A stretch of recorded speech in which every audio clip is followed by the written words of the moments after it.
Hey, what's up? I'm Norvan. I made this video here. We're going to talk about the fundamentals of wholesaling real estate, and it's going to be a masterclass. I'm going to walk you through step by step everything you need to do so you really can get going and get into real estate and be successful as quickly as possible with as few headaches as possible, and really to remove the fear and the doubt away from taking action. A lot of times that's the only things that really stop us from taking action. And and really to stress what the important parts of not only real estate but building a business are, how you can focus your business on the right things that are really going to bring the results that you're looking for out of all of your effort and your energy and your time and the money that you invest into it.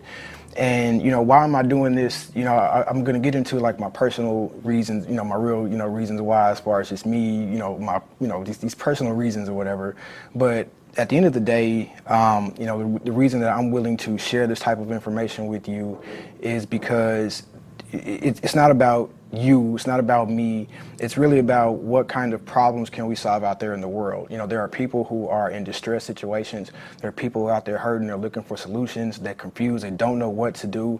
I can't reach them all, you can't reach them all, alone, but the more people that are aware of how to solve problems, how to do things that really matter, shelter, where you stay, having somewhere to live, that's one of the basic human necessities.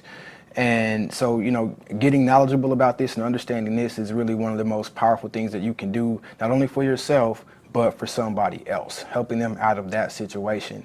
And and then also, if you get a hold of this type of information and you're able to execute and you appreciate the fact that I put this information out there for you, who knows, we might be able to partner down the road, we might be able to do deals together, you might be able to improve your community, I can improve my community, I can benefit my family, you can benefit your family, and there's so much that happens just by allowing people an opportunity to understand what to do and to share.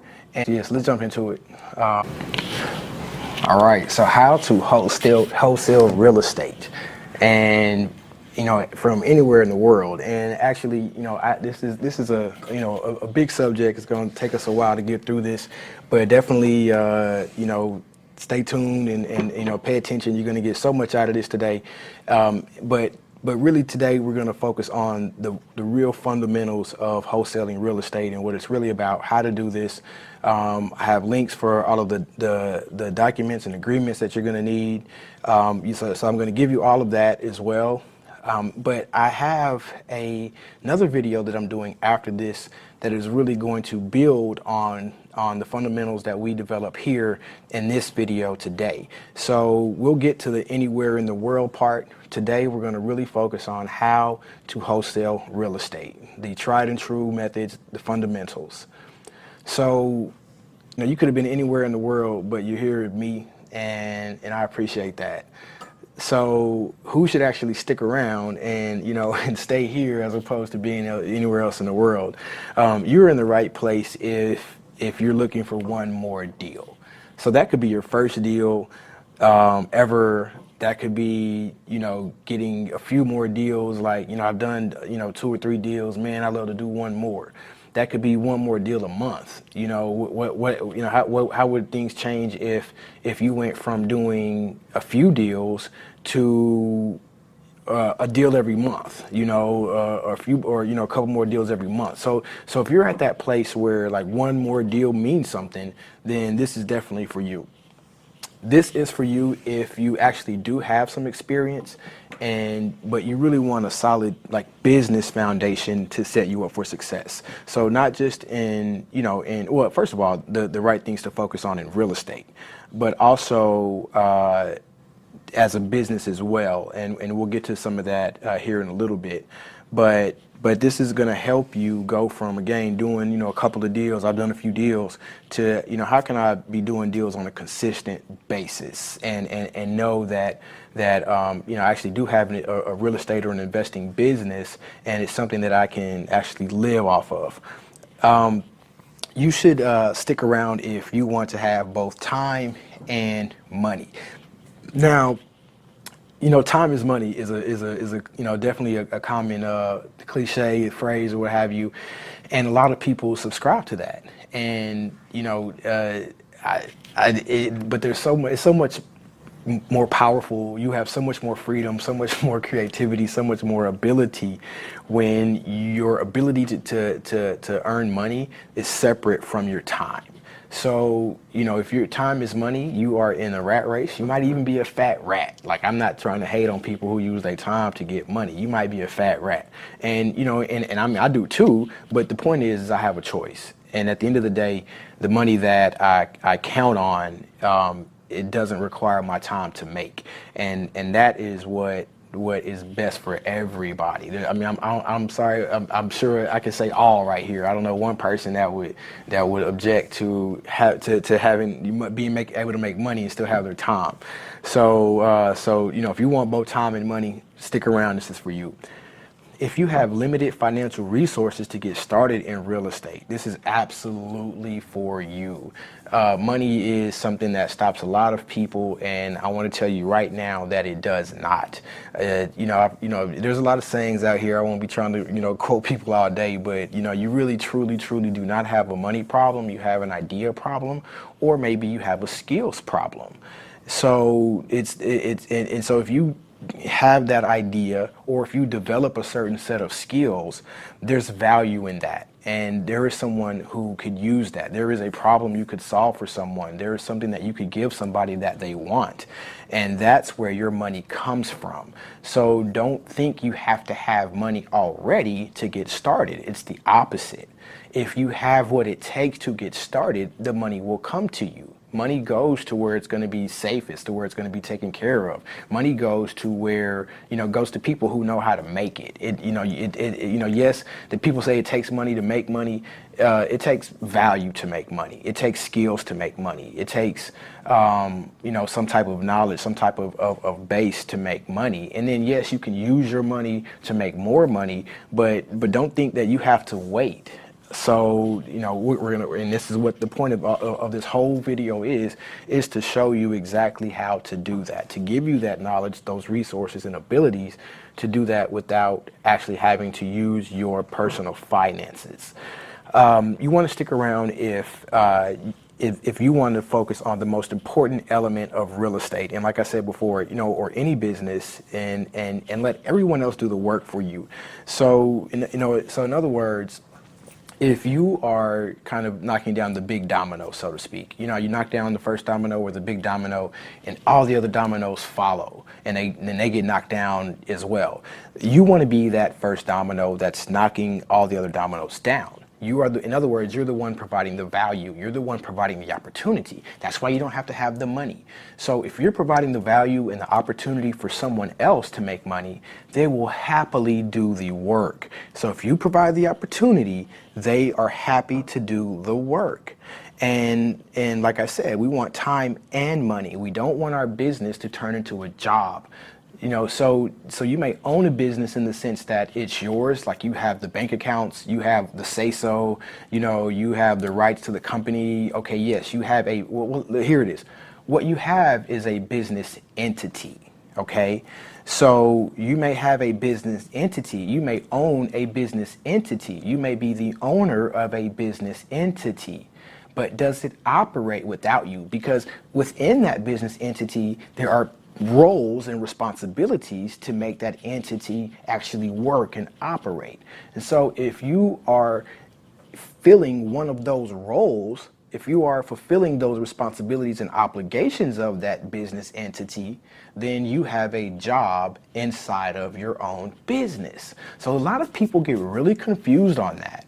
So let's make that clear, right? You may own a business, but if you're also working a job inside of your own business, you have a job. So you're not just a business owner, you're a business owner / employee. You're a business owner / manager, business owner / executive. So, it's not until you become a full business owner or an investor where your time is separate from your money. And that's a big theme. We will definitely get more into that. Now, this is not for you. You can go ahead and, go somewhere else, click the like button and subscribe before you go. I've got more coming, but, feel free, if this is elementary for you, feel free to go and, be somewhere else or watch something else or listen to something else.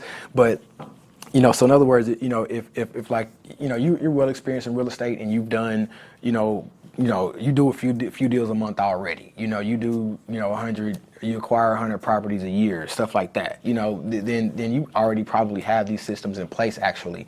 And so, this is a straight up refresher review, and maybe this isn't, the right video for you at this time. So this may be not for you if that's you.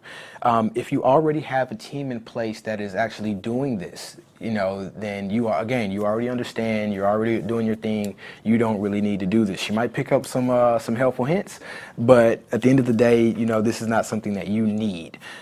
If you have enough capital to invest in people who find deals for you. So we're going to talk more about what it really takes to make real estate go at whatever level.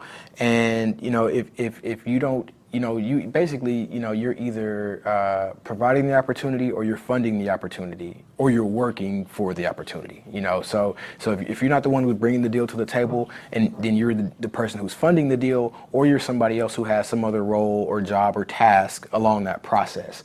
So if you don't need to go find deals because you have enough money already to invest, then, by all means, skip ahead. And if you know all of this already, if you know it all already, maybe you don't have all the properties, but you're on your way, you already know this, and you don't need to listen to another one of these. I totally understand that. By all means, skip ahead. And then if you actually like being the business, like I said before, if you have a business and you also are the business and you like that, it feels good for some people to be the star of the show. The way that I put it is like a circus. You can either be the clown in the center ring that has all the tricks and they're doing all the juggling and the whole crowd loves the clown. Or you could be the ringmaster, and you're the one that's making everything go, and and you're in control of all the moving parts. But if you want to be the star of the show because that makes you feel good, and perfect, be the star of the show. If you don't trust other people, and you don't feel comfortable, and you don't want to delegate, and all this kind of stuff, you want to do it all yourself, then you don't need this. You can just go ahead and do it all yourself. So allow me to reintroduce myself. My name is Norvan. You know where that comes from. You probably, either you know what you're listening to or you're too old, right? But yeah, my name is Norvan. My family calls me Trey because I'm the third. I've been an entrepreneur since 2004. So a little over 15 years I have been, doing business one way or another, and, been through all the the tried and true entrepreneur journey. That's why I am doing this to help, help speed your success up 15 years. There's no reason for you to, reinvent the wheel. There's no need for you to get the same bumps on your head that I have on mine. There's no reason for you to wear the same scars that I wear. This is to really give you a like sliding down into the into the money pit. You don't have to take the risk. I'm gonna give you a direct path. So I am a real estate investor, and I publish media, and I have a tax and accounting practice as well, and then I also do growth consulting. And so one way that I look at everything is like you have your value creation and you have your obligations. And so, I wasn't satisfied just like being in tax and accounting, because it's like super important, first of all. So I don't want to diminish that, but it's not really the area that makes your business go and move and grow. And I felt like, but the thing about it is, if you don't have a good accountant or advisor, seek one out or holler at me, because they're really, really important. And the reason why is because they actually have a front row seat to the most, intimate details of your business. There's no one that can tell you better than what's going on than your accountant. Numbers, the accounting is literally the language of business. And that's how you can literally like read a company. You can look at an account at the accounting statements and the cash flow statement, the income statement, the balance sheet, and you can look at that through a year or compare years together, and you can really see what's happening. But the problem is most accountants aren't like, they're accountants. They're not entrepreneurs. They may own a business, but they're typically not entrepreneurs. They actually make good business people. The ones who, like the accountants who do get in who do have that ability, but the majority, the average accountant is good at accounting, that skill. And so they're not always the best people to help you grow your company and, or scale your business or get more sales and these kinds of things. And I really wanted to be that person. I really wanted to be somebody that you could come to, or somebody could come to, and, and I could see what's going on, and I have that good, close, intimate view. And then I can also help to develop strategies and even help have those strategies be executed, and make sure that you get the results that you're looking for. And that is what I have really invested a lot into myself to be able to do. And that's part of the value that I bring here today. And this is my beautiful family. That's my wife there. My oldest son is over there on the right. He's actually taller and bigger than me. I don't know how that happened. Maybe it's the genes, but half the genes at least, right? Yeah, he's a freshman in college, and then my 3 younger children, my youngest son and my 2 daughters there. So that is my family, and we live. I'll get to that. So this is, why, I'm doing what I'm doing. Number one, like I said, or why I do what I do. I want time and money freedom. And it's not time and money freedom. It's what time and money allow you to do. It's freedom, right? At the end of the day, what do I want personally for me? It's freedom, and then you can create whatever you want to with your own freedom, and that's what I seek for myself, and I seek that for everybody that is watching this and that's going to stay here and learn all of this about wholesaling real estate. And another reason why I do this, if there's anything that I could pass to my children, what I feel like the best life insurance policy, it's the knowledge and the skills that you need to successfully navigate life.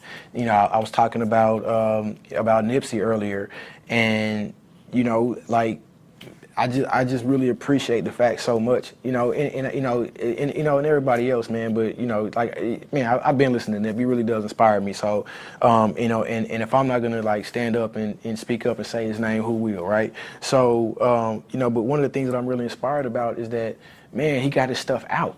He got it out, regardless, here or not, he got his stuff out. You can hear, you can go replay it. His children can see him, and I'm really moved by that. You don't know when your time is, and and please, man, a lot of y'all, man, y'all have so much knowledge. Your fruit. You are you are the tree. You are the money tree. Money doesn't grow on trees, but you are the tree, and you bear fruit. And when you let that fruit come off your tree, and you let people and you feed people with your fruit, that's where your money comes from. It doesn't do any good to have your fruit on the tree sitting there rotten. That's how you don't achieve your goals. That's how you get depressed. That's how life doesn't go in the direction you want to. Is because if even if you are bearing fruit, it has to be harvested. It's got to be picked off that tree, and people got to eat. That's how your tree makes you money. And and so the fact that so you just have to get your stuff out. And as far as your children, the fact that your children will be able to go back and see you and learn from you and hear your messages and get the knowledge and the skills and abilities that they need, that is the most powerful thing ever. And so that's one reason why I do what I do. This allows me to homeschool my children. all the stuff I was just talking about.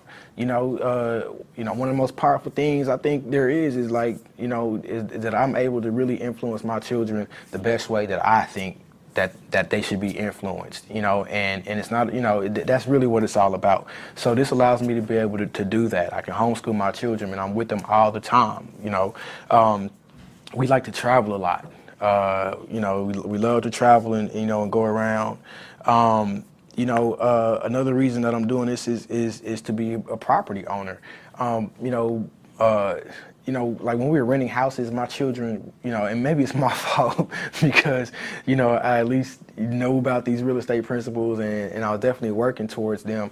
But my children had always been very, very like particular. Like they would be like, this is David's house. This is Sandra's house. Like the houses that we rented, over the years. Like they would call, they knew that this wasn't our house. They understood that we were renting this house from someone else who owned the house. And, and so that definitely, put something in me, that, okay, I've taught my children these concepts and they realize like, hey, this is somebody else's house. And so, it's just something so they can say, hey, look, this is mine. This is my daddy's house. That means a lot to me because I taught my children that. So definitely another reason why I do this is to own property, is to have your domain, to have control over, your affairs and what you do. So that's definitely one of the reasons I do this. I mentioned my rap inspirations. My business inspiration is Reginald Lewis. If you watch this whole video and you didn't get nothing else, go look up Reginald Lewis. Nobody says his name, man. This dude was the first black man to be the majority shareholder of a company that earned an annual of $1 billion in annual revenue. So let me say it the different way. It's the first black man that owned a company that made more than $1 billion every year. Reginald Lewis. And nobody says his name. Reginald Lewis. Say his name again. Reginald Lewis. And he's one of my inspirations. And he has this book. It's called Why Should White Guys Have All the Fun? And it's not about, any other race or anything like that. But it's just saying that like, hey man, look around.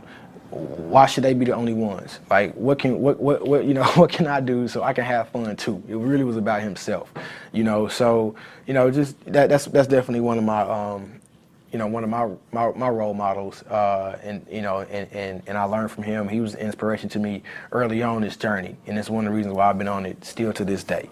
My legacy, I've been talking about that, a lot.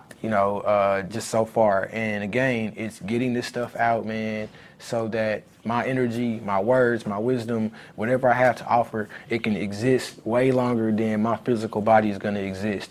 And so, I want to leave my spirit, I want to leave my energy, I want to leave my essence here for other people to continue to move forward even when I'm not here. And then lastly, man, I want to give uncontrollably. I got a big heart. I've always been a giver. I'll give whatever I have, but I've had to control it. You know what I'm saying? I want to give uncontrollably. I want to set things up, and I think about business a lot. So I don't just want to give. I want to set up systems and institutions that give, right? So I can automate my giving process. So here is the fam. You see us in the, pack the car up and travel, different places, and it's a picture of us homeschooling. I came, dropped in on them one day, and this was the scene I saw. I'm like, oh man, look at my little homeschool, So this is what it looks like at home a lot, and family means a lot to me. So this is us, just some pictures of us, doing our thing in different places. And, some pictures of me and my wife. You see that Kendrick Lamar up there in the top left corner. We was out in Cali, and we definitely love to eat good food, so yeah, man, this is what it's all about. It's my fam. This is my why. So now we live in Puerto Rico. So this is it's another reason why I do what I do. Like I said, about doing this real estate from anywhere in the world. And so we're going to get to that. This is something else that's allowed us to move to Puerto Rico, not only to move here, but also to, still be here and, and live here. It's because, we separate our time and our money, and and I'm going to teach you how to set up the same systems. So yeah, man, this is Puerto Rico. The food is excellent here. You got the mountains, you got the beach, so you got the morning sunset on the right, the evening sunset on the left. You got, they have the most beautiful murals, man. This place is really awesome. And then, the little picture that's kind of covered up, you can see that blue water though. So Puerto Rico is nice, man. It really is nice. And, it's not a third world country. Life was definitely picking up, like, after the hurricane and everything. So, part of this is just to let y'all know, just let you see what it looks like and let you know that, there is life here. You should come visit. This is an awesome place. It's not like everything's sitting here broken down and, waiting to be fixed. Man, some stuff is, but at the same time, things are being fixed. And so, like I said, great restaurants. Had never seen purple mangoes before. That's a purple mango, and that's that's the best tasting mango ever. Look at how big the avocados are. Like, it's my daughter holding the avocado. Like, so you got you have you look, you got the mountains, you got the food, you got the city life, and then, of course the beaches, man, and so that's my daughter's on the beach. In the top left, that's the helado. That's man, it's the ice cream you get on the beach. It's awesome. The coconut and the passion fruit, and that is me. And we're actually I've been involved here since I've been here, in a couple different ways. That's us before we went out to the mountains to hook up these electric boxes for people who still didn't have power at the time. So we hooked up these little electric boxes, and we delivered those to people's homes, and so that way they could power some of the necessities. Like some people were their machines that they needed to keep them alive required power, and so we put these boxes in there, and that way they were able to still do what they needed to even until the power got restored. And I also have done some, or at least managed some construction work here. This was we were involved in repairing some people's homes. So some of the homes that got damaged from the storm. We went and and did some of that work, and so you see that, and you see our the people, the happy, happily satisfied customers. Now that is not my cement crew right there. That's another cement crew, but it's just to show you that things are rebuilding here. The construction is going on. We out here working. So Puerto Rico is definitely back on the mend.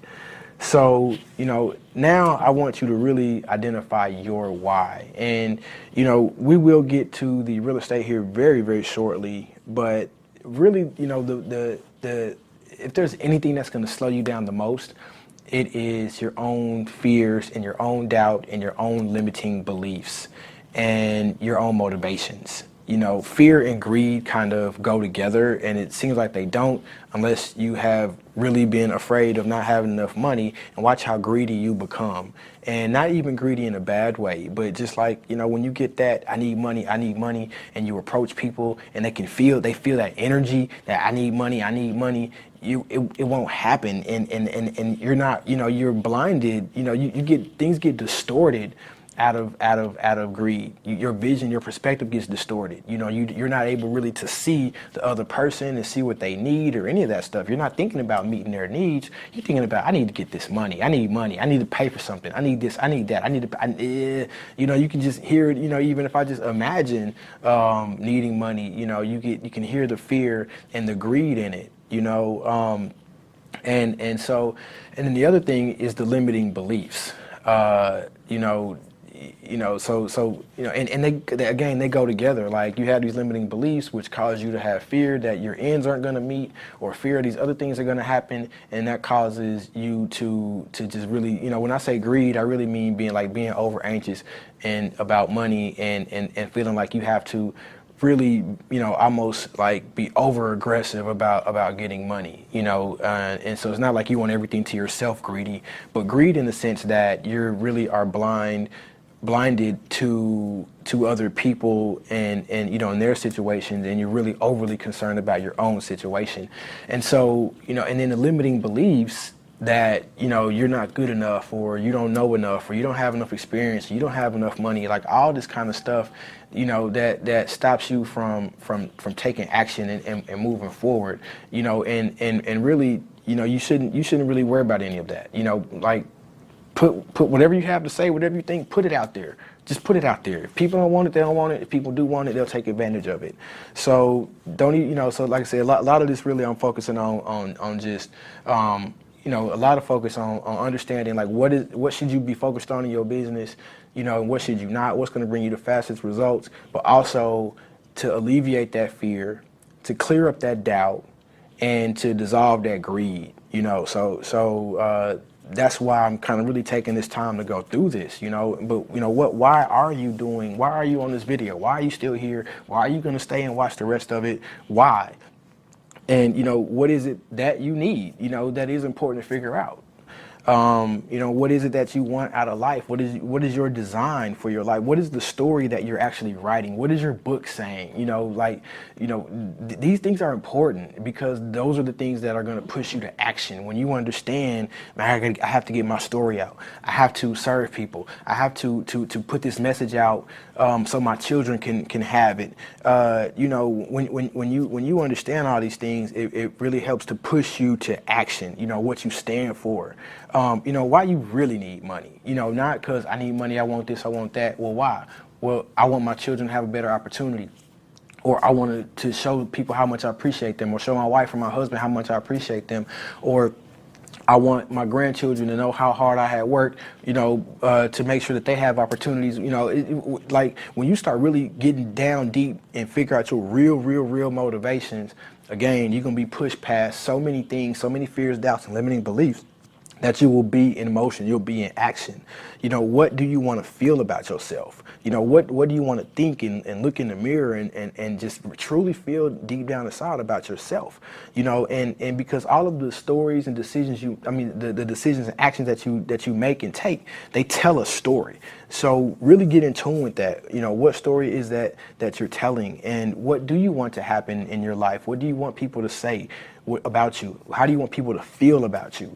You know, so just, you know, figure that stuff out, and that really will serve you to drive you and move forward. And so, you know, now we're getting into it now. So this is what's called the cash flow quadrant. Okay, and on the left side are people who have active income, and you see on the bottom it says they're trading their time for money, and they start over every day at zero. So that means that you every day, like nothing you did yesterday works for you today, because you got to show up today and use that time to make your money. You know, your efforts aren't building on each other day after day. On the right side, your income is not dependent on your presence. So that's a passive form of income. And that's what we want to have happen ultimately in anything that we do. So how do we go from not knowing anything to getting the skills to make money, to having this money now being made without our personal efforts? And so that's what this is all about. And so so we're going to be talking about, you know, and what does that for you will put you on the other side of systems. Having systems in your business is what what takes you from being like a self-employed person. So like a lot of real estate investors, they're really self-employed. They have businesses, but they're working jobs in those businesses. So they own their own job. They own that business entity that they have a job inside of.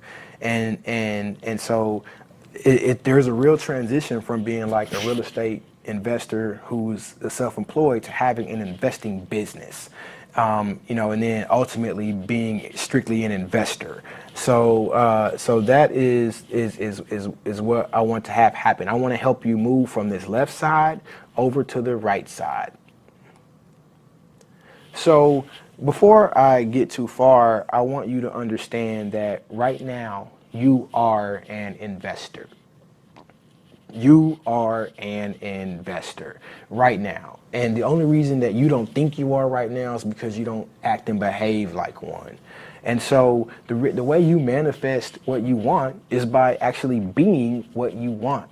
So, you know, start asking yourself, start studying, start finding people to follow, read some more of my video, watch some more of my videos, whatever it may be, but get a model and do what they do. So, if and I don't mean like, they read a book a week type stuff. If you are wholesaling houses, one of the things that happens a lot is you talk to people who are looking to sell their homes, and so you have to start visualizing and practicing and actually doing that. Start talking to people who are looking to sell their home. That's what somebody who's an investor does. What information do they actually take in? What do they do? What systems do they have? Like, start bringing those things into your life, and you want to bring all of your habits, your thoughts, your actions, and your language into alignment. That's what it means to act as if you were already an investor. And so again, find a model and understand that, like, man, nobody is original out here. You might have put your own little spin to it, but you got the recipe from somewhere. Like, this is life. Like, people have been here for thousands of years, and things get passed on. Nothing is original. Everybody gets something from somebody, whether they took them under their wing, or they read their books, or they gave them an opportunity, or they loaned them money when they needed it. Well, I don't care what it is, man. Everybody has somebody, people always tend to be like, be accountable for your failures and everything. But the truth of the matter is just like you don't succeed by yourself, you don't fail by yourself either. There's people around you helping you fail, and you have to have people around you to help you succeed. There's nowhere around it. So again, find you a model, man. Copy off of somebody, man. The good ones copy, the great ones steal. Straight up. Like, because they don't have they don't feel no way about the fact that I got to get inspiration from somewhere. I have to get knowledge from somewhere. And, and that's what babies do. You don't teach a baby to speak a language by taking them to class. They speak the language. You know what I'm saying? You just do it. You have a model and you just do it. So same thing here, man, or one man. But act as if, find a model and do what they do. Copy off of them. Just like children learn languages by copying, you need to learn by copying. Copy, steal, copy, steal. Act like, understand what are my habits, what are my thoughts, what are the actions, what are the language that I need to be speaking, and start doing that more often. Start implementing that in your life, okay? Right now, you are an investor. So this is a picture of my my tax office, my first tax office, and we this was like the completed picture, because this is where we started from, okay? And so we did a total rehab on it. This is where it started from, and this is what the finished product looked like. Now, the reason why I bring this tax office up is because I learned a wonderful story through this, a wonderful lesson about business. This is one of the things that I've based myself on ever since. So, like I said, you see where we started at, and whenever you start a new activity, a new business, you're always really, really excited about it. And, so like here we were, and we're excited about coming back to, where I grew up, and taking this old building and, and putting new life, a new business into it. And so I was actually, this office was in Kansas City, Kansas. That's where I'm from. But I was living in Dallas already. And so my friend's grandmother owned the building, and she was like, if we want to come in and rehab it, we can do that, and we opened the office. So, I'm literally driving up and down the road, at first, before I stayed up there for a few months, and I was so excited. Like, I'm driving 9 hours to go and rehab, for a week or two to go rehab this building, and I'm so excited the whole time. So at any rate, we finished the remodel. This was the finished product, nothing fancy, but it was ours, it was decent. And then, when I got ready to open the office, I walk out the first day with a handful of flyers and so gung-ho, ready to go after it. And this is the scene outside of the office. There's nobody out there. None of this never really clicked in my mind. I was just so motivated and excited about coming up and serving, the community that I grew up, where I grew up in Kansas City. This isn't like my street or anything that I grew up on, but, this is my city. This is where I'm from. And, so I was so excited about it. And then, so what that taught me was, yes, there's so many other parts to a business. There's so many other things to do. There's the actual business itself, blah, blah, blah, blah, blah. But what counts the most is getting customers. So look at all this work we put in. Look at all this work we put in. Look at all this work we put in. Okay, so here's we started. Here was the finish. Here was the start. Here was the finish. We put in all this work. All this work that it took to make this office look like this, that's how hard and how much thought and how much effort should have gone into how we were actually going to get customers. It shouldn't have been just, hey, we're going to print up some flyers and go pass them out or whatever. Like there should have been systems built, all kinds of things, to make sure that we didn't run into that situation. And basically the lesson is that's what a lot of other people do in their businesses. There's all these other things that they find to focus on that either other people could do or they could worry about later because it don't really count. And if they really focus on the things that really count in their business and in any business is how you get actual transactions, how you get people to spend money with you or trade or do business with you. That's ultimately what counts. It's transactions. And business, I don't care, it might happen through the internet, it might happen face to face, but the point is some kind of handshake has got to happen. How are you going to get people to shake hands with you and say, okay, let's do it? That is what you need to be focused on. That is what drives all businesses. So as we move forward in this real estate presentation, understand that you are trying to figure out, you are asking yourself, what do I need to do to get people to shake hands with me and say yes? And then what does it take and what do I have to do?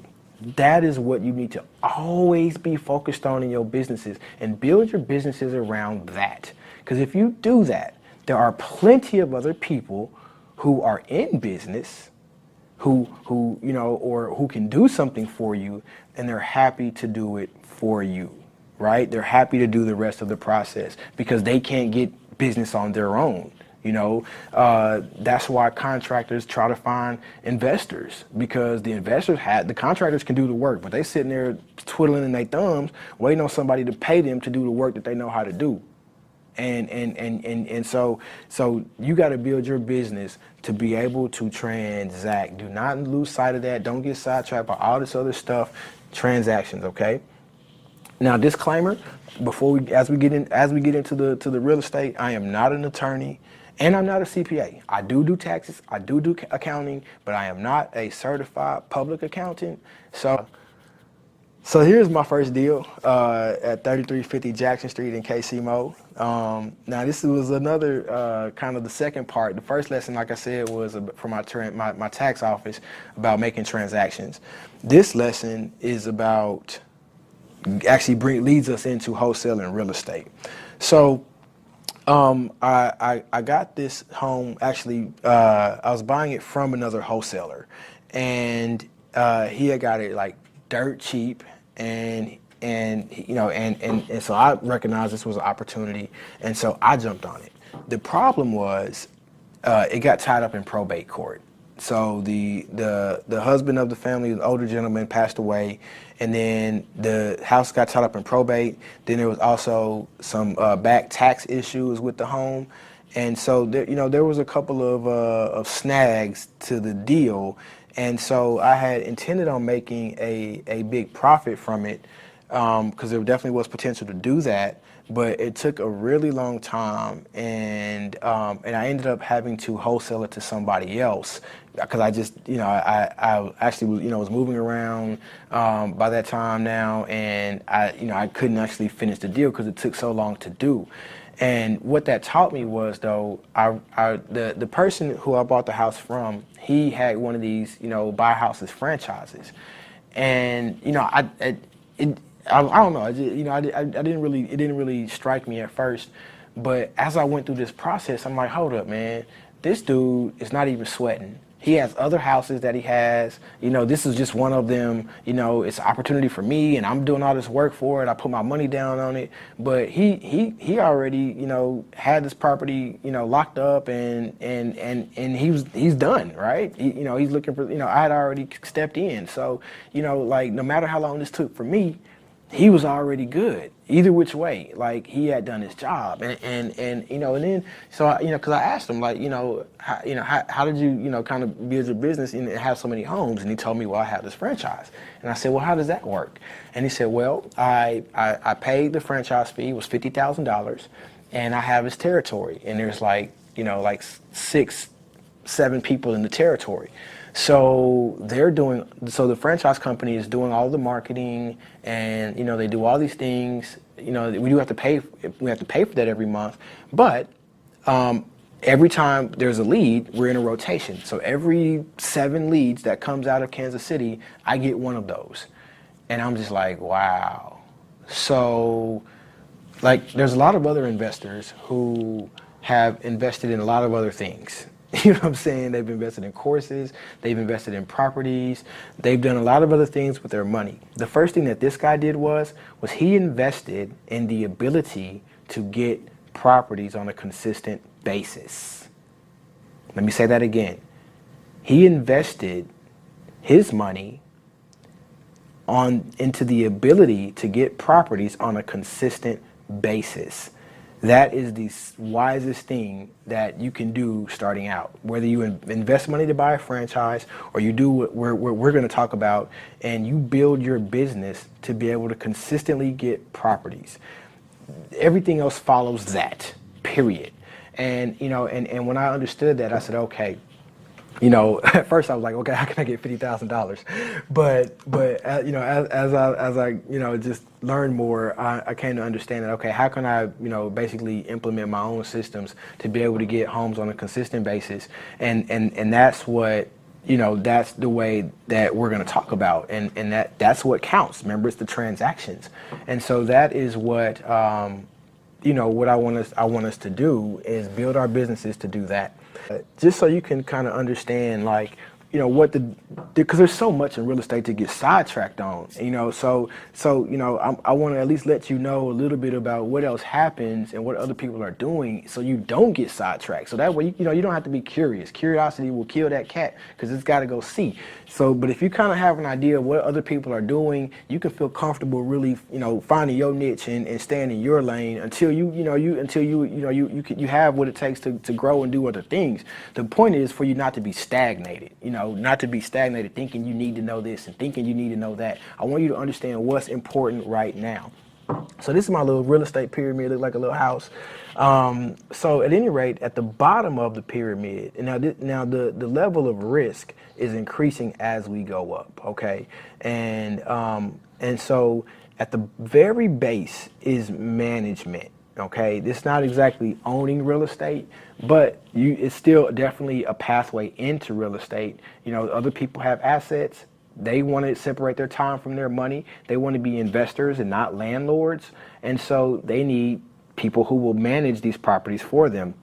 So you are go up to the next level, as a manager, or what we're talking about as wholesalers and a lot of other strategies where you can get control of the property. And that's what this investor had in the house my first deal. I recognized that he didn't need to be the owner of the property. He had control of the property, and that's what we want to have. Okay, our base, what we can do right now, we want to have control of the property. Okay, the next level up are distressed acquisitions. Okay, that's where you actually it's basically being in, a level up from being in control of the property. So when you're in control of the property, that means that you have the rights to the property. You might not be the owner of the property, but you have the rights to the property. Distressed acquisition is actually when you take ownership of the property that from someone else who's in a distressed situation. Okay. And the reason, and so, well, I'll go look over on the right. You see the arrow, the dollars at risk. So at the lowest level is control of the property, where you might not have any money at risk. So and we're talking about how to do that. That's what this is about. How to do business, how to do real estate with no money down and all this kind of stuff. That's what it's about. It's about how can I get control of the property. In other words, someone's going to basically sign those rights over to me. They're going to assign those rights to me or to you. And so that is the where that's the level where, again, you don't own it, but you have the rights to it. And a lot of times you can do that without putting your own money down, because the person who has the rights to the property is going to just give those to you for a reason, right? And now, so after distressed acquisitions is creative deal financing. Maybe, this isn't a situation where I can't get it for no money down, but maybe I can do it with, a couple $1,000s or $5,000 or 10, some kind of initial payment to get the ball rolling. And then on the back end, we say, okay, well, look, I'm going to put, $2,500 down, and then you're going to carry, you're going to hold the debt. You're going to let me pay you back over a period of time, and I'm going to pay you interest or whatever. So I don't want to get too deep off into that, because that's going to get us sidetracked like all the other real estate investors. But just understand that that's what a creative deal financing is. Now, up from that is like, now we're kind of getting, management competency. So like, in other words, here's this landlord. This is somebody who's in real estate and they're not competent. They had enough money, they bought a property, and now they don't know what to do, right? Like they just don't understand how to manage it and put all the pieces together. Nothing's wrong. You don't have to improve anything, but maybe they're not collecting rents, or they don't, I don't know, they just don't have a handle on the property. They don't keep it maintained. It's too much for them. It's a headache for them, and you might see this more with an apartment complex than a single family home. That's kind of why I guess I got twisted up just now. With a single family home, it is a little bit easier to manage, so to speak. So, you only have one rent to collect, you can go cut the grass yourself if you have a lawnmower. It's a little different with an apartment complex. And so what you will see sometimes is, even in apartments, even though people have money, that doesn't mean they know what they're doing. So people will take over an apartment complex and they're not organized. They don't have their system together, and the property is being mismanaged. And so somebody who can recognize that, come in and help them take over that property and manage it better. That's what management competency is. It's being competent to manage it. Sometimes you can take over property and just improve how well it's being managed.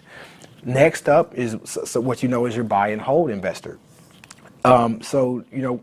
With the creative deal financing up to the buy and hold, now again, we're investing money now. So that's why there's dollars at risk. It's up the risk pyramid.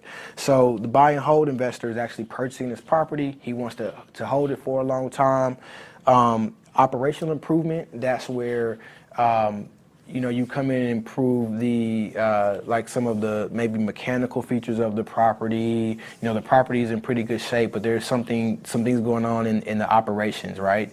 Like I said, the boiler or the AC units, the plumbing issues, something of that nature, where you come in and you have enough capital to fix things that are wrong, and you take over it and you manage it from there. Next up from there is actual capital improvement. So that's where, maybe we do need to put a new roof on the home. Maybe we do need to redo the plumbing, or an apartment complex, or we actually want to fix or add some kind of new structure. All these are different types of capital improvements. But you typically are making these improvements when you are really, more secure about the property that you're owning. And then your rehab. That's where you are going to go now and it's run down, or it can use a lot of improvement, and you're going to invest a significant amount of money into rehabilitating that property to bring it, to make it shine, and not only bring it up to living standards, but to really make the property shine. And then lastly is speculation. That is where people are speculating. They're saying, hey, look, I'm going to buy this property because I think the value of the property is going to go up in the next 3 to 5 years, and it might even be in good condition already. I'm just literally buying it because I think it's going to be worth more, and then I'm going to look to sell it. So that is that is now pretty much the most risky thing that you can do. So that's why people got to study markets and all this kind of stuff. And then the most risk that you can take in real estate is development, where you're going to go take this raw land, and put up, you know, a neighborhood or a shopping mall or whatever it might be. I'm going to develop this land and then anticipate, you know, people coming in, buying it from me, you know, and so that's just basically all the levels of kind of how you can acquire real estate in different ways. And so if you look at the dollars at risk, when you're just controlling a property, you really don't have to put a lot of money, zero to low acquisition costs. I mean, like, you know, depending on the type of property, low is relative. So what's low for a single family home in a neighborhood where, you know, the homes are like $100,000, that's different from a low amount at a neighborhood where they're $1 million homes. Low amount is different from an apartment complex, you know, so low is relative, but just understand that relatively speaking, you know what I'm saying, depending on the situation, you know, you won't have to put a lot of money down or no money at all to control a property. And you know, typically, you know, you might not even be making repairs to it. You might be getting control of it to allow somebody else to do that process. But the point is that you don't have to use your money and you still have control of the property. That is how you get started in real estate for no money. So if you start watching this right now and all you got from this was, oh, I need to be trying to figure out how to control properties. I don't have to try to buy it. I don't have to have all the money in the world. Then you are on the right path. Okay. Now the next level up is actually owning it, the forms of ownership. So we talked about, you know, when we started getting into distressed acquisitions or financing or managing or buying and holding, all these things. Now I'm actually owning the real estate. So my dollars are, you know, I got to pay to do that. So there's more risk involved. And then lastly, when I'm, you know, the most risk, when I have money at risk is when my money, I'm trying to get it to appreciate. I'm trying to get it to multiply. You know, I think in 3 to 5 years, the home prices are going up. So I'm just going to buy it right now and sell it to somebody else. So that's, you know, that's a little real estate pyramid. So you can just understand that we want to stick around the bottom of the pyramid. That's when, if you don't have any money to start real estate, you want to be at the bottom of the pyramid. You want to be controlling real estate. I'm not talking about management right here because that's somebody who's looking for a job, right? You know, you want to go and use your time to manage it. Let them do that. Right now in this video, we're talking to people who aspire to become real estate investors ultimately. And the best way to do that is by learning how to control properties. That is the fundamental thing. That is what makes you an investor. And so, you know, so yeah, so we're going to control properties.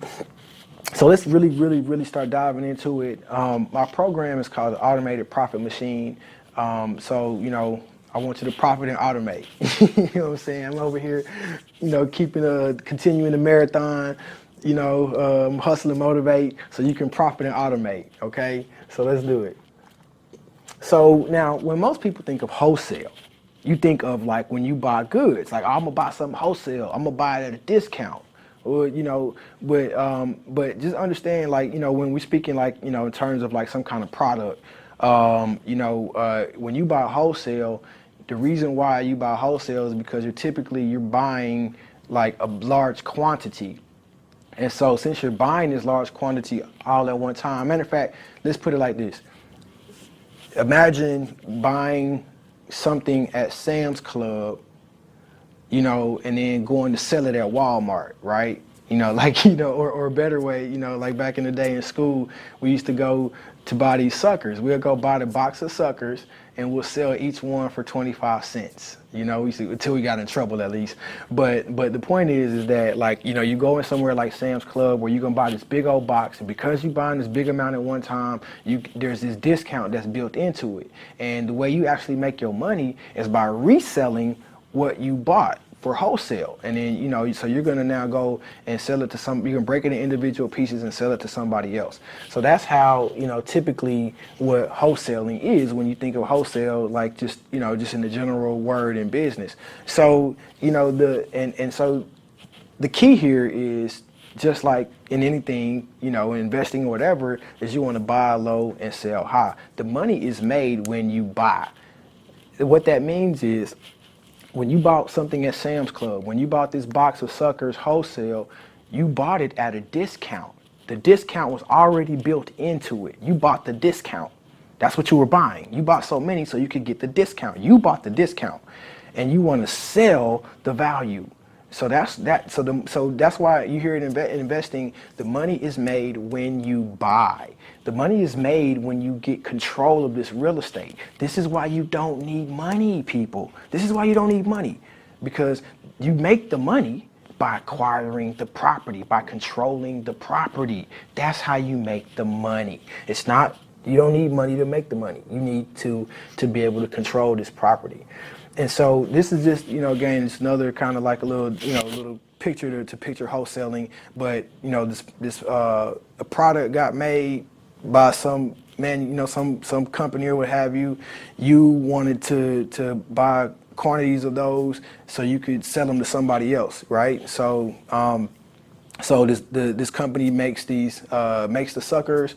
You're the wholesaler. You're gonna go buy this big old shipment of suckers, and then you're gonna go to 100 different gas stations and sell them, these little boxes of suckers, or you're gonna go to Sam's Club. The company made the suckers. They sent them to Sam's Club, and then and then somebody came and bought them from Sam's Club, and they went to retail them and sell them to other people. So that's basically what wholesaling is. It's the same thing in real estate. Here's the instead of the wholesaler now, the person who has this product to wholesale is the property owner. So that's the lady on the left, and she's at her kitchen table. She's counting up her bills, and she's wondering, how am I gonna, keep this house, and you are in the middle, and you're like, hey, let me sign these agreements with you. Let me help you out of this situation. Let me get control of this property, and then you're gonna now go and sell that to the investor over there who's like, I like this deal. That makes my little chart go up. So, so it's the same thing, just like in regular business.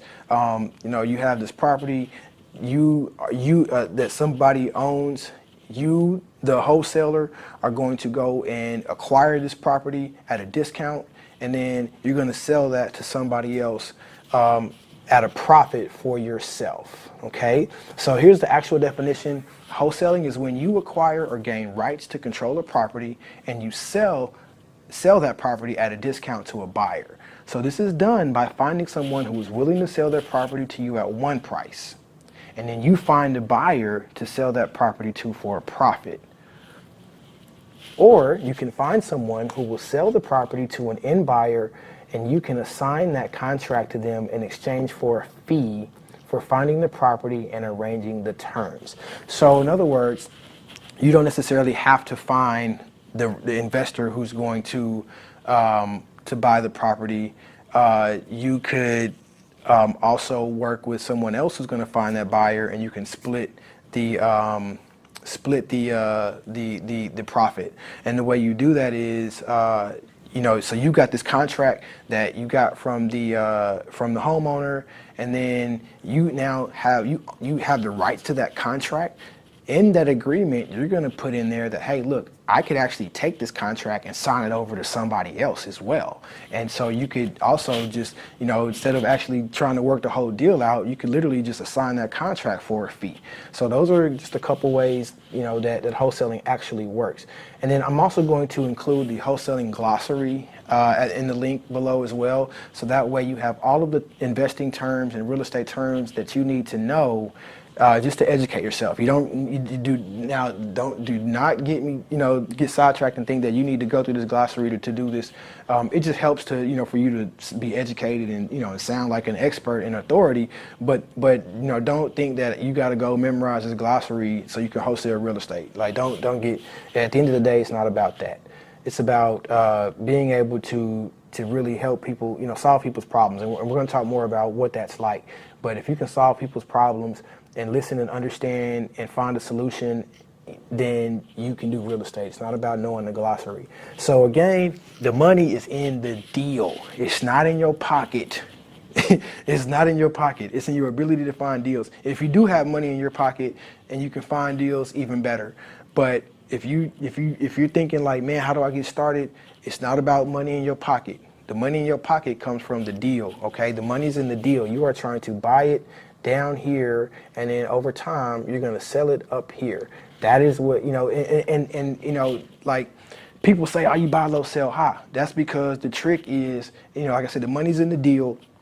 You buy the discount. The money is in how you control the property, how you get the property. The key to investing is actually buying low. How do you do that? In the stock market, in real estate, whatever, that's where the skill is. So it's not just a cliche, you buy low, sell high. Understand that the skill is to be able to get something at a discount. And that's what provides the value, is your skill of getting things at discounts. And if you can do that, then that's what you are selling to other people, okay? So that is your money. Your money is the skill and the ability to acquire things at a discount. And you probably are asking now, why would somebody sell their home to you? Why would this guy sell you his house at a discount so you can go and make money, right? Now, this particular guy, he might not. This guy might not sell his home to you. And if he says no, don't worry about it. I mean, look at his home. His home is decent. You know what I mean? It's at least got up-to-date repair. It doesn't need repairs or anything. So why would he sell his home to you at a discount? He might not. She might. Well, hell nah. You can look at her. She's like, hell nah, I ain't selling you my home. So it's okay. She's not selling you her home either. She ain't having it, right? What about her? She might sell you her property, okay? You can look at her and see that she's got a little worry in her face. She's trying to, she's looking at something that needs to be repaired, probably trying to figure out, man, how did this happen, or how much is this gonna cost me? Maybe she owns a property and she has renters in there, and she's just getting tired and fed up with the whole situation and people who aren't being honest with her and all kind of stuff. So she might be ready to go come to Puerto Rico and just chill on the beach, and and if you can help that happen and relieve her of the situation, she might appreciate that. And this guy, he'll definitely sell you his house, okay? You can tell it needs some repairs. He's stressed out, man. Something ain't happening. Something's not going right. He needs some relief. So he'll definitely sell you his house. So, just to kind of put some faces, and emotions with how this business actually works, it'll help. So at the end of the day, we solve problems. That is what we are doing for people. We're solving problems. Your money is made because you're solving a problem. You're able to bring a solution, so when I'm talking about how to build your business to be able to transact. How do you transact? You transact by solving people's problems, giving them what they want. And that is, that's what you got to focus on. That is what you got to focus on. And the beautiful thing about this is that when you are focused on solving someone else's problems, it takes all of your focus off of yourself. You're not worried about how much money you don't have. You're not worried about how much experience you have. You're not worried about, do I have the right clothes? You're not worried about, do I look the right way? You're not worried about, am I the right race? All that stuff goes away when you are focused on the other person. Like, hey, what is it that you're going through? How can I help you? Talk to me, let me understand what's happening with you. See, when you're doing all of these things, you're no longer in this insecure mind frame. You're focused on this other person, and all of your energy is about solving this problem. And then also people call it marketing, but just saying, letting other people know that you can help them, putting yourself in a position where those people can understand and see that you can help them. That is what you want to build your business to do. So you want to build your business to be able to attract people who want you to solve their problem, and then you want to be able to solve their problem. That is where you start your real estate investing career. That is where, if you begin on that foundation, you will have a machine that will never stop running. You will be the machine that runs, that other people feed off of. So always focus on, number one, solving problems and being in a position to get people, to attract people to you who want you to solve their problems. That is what business is all about, okay? Now, here are the actual kind of people who are in situations, that are motivated sellers, okay? These are the people that would be motivated to sell you their property. So it's an owner of a property who's willing to sell their property at a big discount because of some sort of life situation. Now, I call them the 5 Ds of motivated sellers: death, divorce, debt, desire, and distress. So an example of that is a property owner who is at risk of losing their home because they cannot pay their property taxes. So that debt is bothering them. They're about to lose that home anyway, or maybe they're about to get foreclosed on, or they're in jeopardy of that. That debt is a motivating factor. Someone just passed away and who lived in the home, and now maybe that was the only person in the home is about to get passed to some family member, to some heirs who don't really want it. And they'd rather take the cash. That's a motivating situation. Maybe there is a societal change in the city. It's out here, right? Maybe some people just moved in the neighborhood, and maybe the homeowner doesn't like the people that moved into the neighborhood, and they like, it's time for me to get up out of here. That's a desire. Like they're motivated to move. Like, you know what? I've been in here long enough. I just want to move. I just want to make my next move. Boom, they're out of here. And then just distress, in divorce. Obviously people get divorced. And things happen. So these are the situations. Where you're gonna find a lot of people. Oh, and excuse me, distress. A landlord who is like, man, I can't take this headache no more. This isn't going right. They're in distress. So these are, our motivated sellers. Now, I want to start talking about, this conversation that you're going to be having with these motivated sellers to actually get them to sell their homes to you. And it's not necessarily to get them to sell their homes to you. It's that you need to be able to solve their problem. But in order to solve their problem, you have to have a conversation with them. And then so when I say get them to sell their home to you, well, if they have a problem that they need to solve, they're going to sell it to somebody who can solve their problem. How can that person be you? Okay, and so the more equipped you are to have that conversation, and you understand what this conversation is going to be about, the more effective you're going to be at solving people's problems. So what's got to happen is basically you want the what's called basically the 310. So if we're looking at other kind of products and services, like if you're going to do business or the same reason why you buy certain products in the stores is that you love the product. You're a 10 on the product. Like the product has value to it, or the offer is awesome. You're at a 10. The second 10 is the company itself, how they feel about the company. And the third 10 is how they feel about you, right? So you have the product, yourself, and the company. In this case, the company really doesn't matter as much. There's really 2 10s. It's can you solve my problem, and do I like you as a person? Period. That's really what it's about. The company doesn't really matter as much. Now, what you're looking for and what you got to get an idea of is what's this person's pain threshold. Remember, they're in some kind of situation, they're having a problem, and are they the kind of person that is able to deal with a lot of like stress and dysfunction? Like, they got a lot of stuff going on in their life, and they don't seem to be too motivated about doing anything about it. They have a high pain threshold, right? So they have a need. But if we multiply their need times their sense of urgency, like, in other words, I know I need to be doing something, but I know I need to lose weight, but I really ain't I don't feel like going to the gym. I'm not trying to go to the gym every day. So they have a very low sense of urgency. So even though they have a need, it's like if you multiply 5 times 1, let's say their need is at a 5, but their sense of urgency is at a 1. Well, they still at a 5, right? And then you got to divide that by the value that they perceive. So let's say somebody has this big need. I really, really need to lose weight, but I'm not really motivated to do it.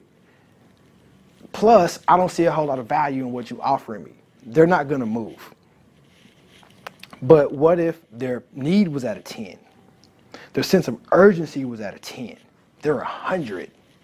And what if they really perceived a lot of value? Then they're going to move, right? Because their need and their urgency and the value that they perceive, that's going to exceed their pain threshold. It's going to be, now they're going to be ready to move. Now their action threshold is the value that or the benefits that they perceive minus the negatives. Okay, I'm sorry. Let me back up a step. I kind of messed up that pain threshold. It's not divided by the value. In other words, it's the need times the sense of urgency or the value that they perceive. So let's say, for example, I have a a small need. As far as the need, my need is at a 5, but I might not even be motivated to do nothing right now about it, right? And it doesn't have to be lose weight. We can use another example. Like maybe I need to cut my grass, you know what I'm saying? Or I need to, I need to really, take care of the outside of my home. Like it looks terrible. I need to take care of it. But man, I'm busy, I'm working, I'm tired, whatever. I don't feel like doing it. I don't have a sense of urgency. But here comes somebody knocking on my door. And they're like, man, I got the deal of a lifetime. I'm willing to cut your grass. I'm willing to trim the hedges. Man, I'll even paint a little bit. Well, that's a lot of value there. I wasn't really, I had a little need, but there's a lot of value. I'm gonna go ahead and move on it, right? And so your action threshold is the perceived value or the benefits minus the negatives. Like in other words, the action threshold is when someone actually gonna move. So what you're trying to do is you're trying to bring their pain threshold to a certain level, and then you're also trying to bring their action threshold down to a certain level. The action threshold is the level that they need to be at to take action. And if they're not at that level, they're not going to take action. And so, you need to bring that level down. And the way you bring that level down is by having them perceive the value and the benefits, and then also by raising their pain. If you can help them realize, like, man, if this can't continue, because if it does continue, it's going to be really bad. Now their pain threshold is gonna go up, to where they can't take that amount of pain anymore, and then they're gonna take action. So what we want to have happen throughout this conversation with this seller, and this is something that a lot of people don't go into. They'll tell you about how to do it. These are all the steps you need to wholesaling, but this is the real game of wholesaling right here. Okay, how you have these conversations. This is how you get this. Everybody saw you got to talk to a motivated seller, or you got to get properties at a discount. This is how. Okay, this is the how. So the first thing that has to happen is you have to establish control of the conversation, and this usually happens in the first 4 seconds because animals sense things. Just like you have animals in the wild, or how we sense each other's vibrations and tone and energy and all this kind of stuff. This stuff happens pretty instantly. It happens in the first half a second when you're face to face, but over the phone, within the first 4 seconds, somebody really kind of just, they can figure out who you are and how to, and they start to like make a picture in their mind, and that's how they determine what they think about you. So what you want to do in the first 4 seconds is you want to come off enthusiastic, you want to be sharp, and you want to really establish this presence as an expert or an authority. Okay, and the way you do that is just by having yourself together and understanding what you're going to say and how this process is going to work. And when you position yourself as that authority, and I don't mean like wagging your finger authority. Just you're somebody who knows what they're talking about, and I feel like can help me with my problem. That's what I mean by a position of authority.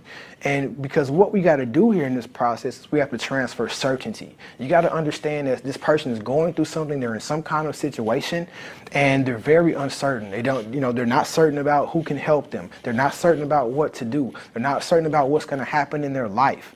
So the only way that they're going to ever actually do anything and take action, let alone sell their house to you at a discount, is by you transferring this level of certainty from yourself to them. And that's what this whole conversation is about.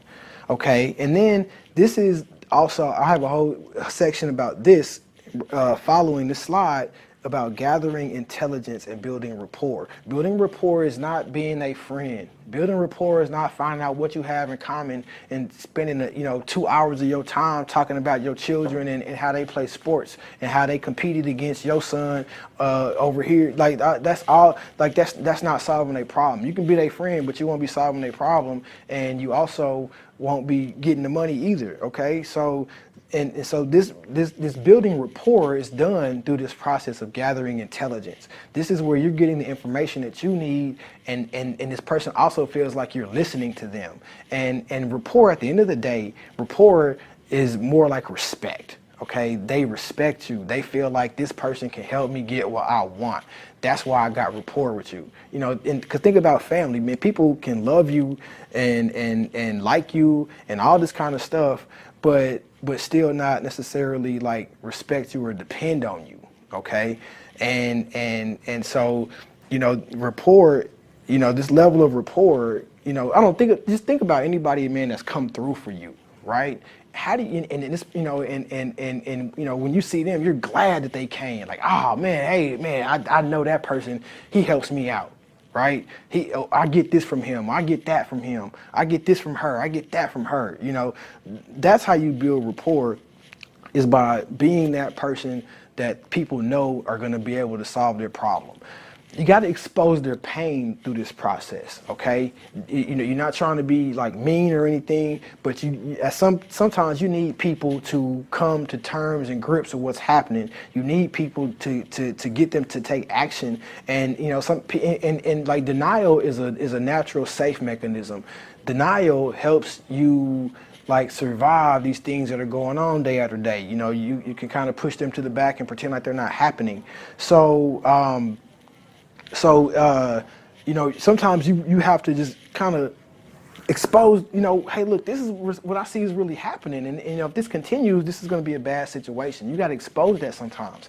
Then you have to uncover the hidden values and beliefs, okay? So somebody could be telling you one thing, but they really, deep inside, they really believe something else, or like they might, be, just, I don't know, there's just different things that matter to different people, and you have to uncover what that is, Then, and then another thing is uncovering their motivations, okay?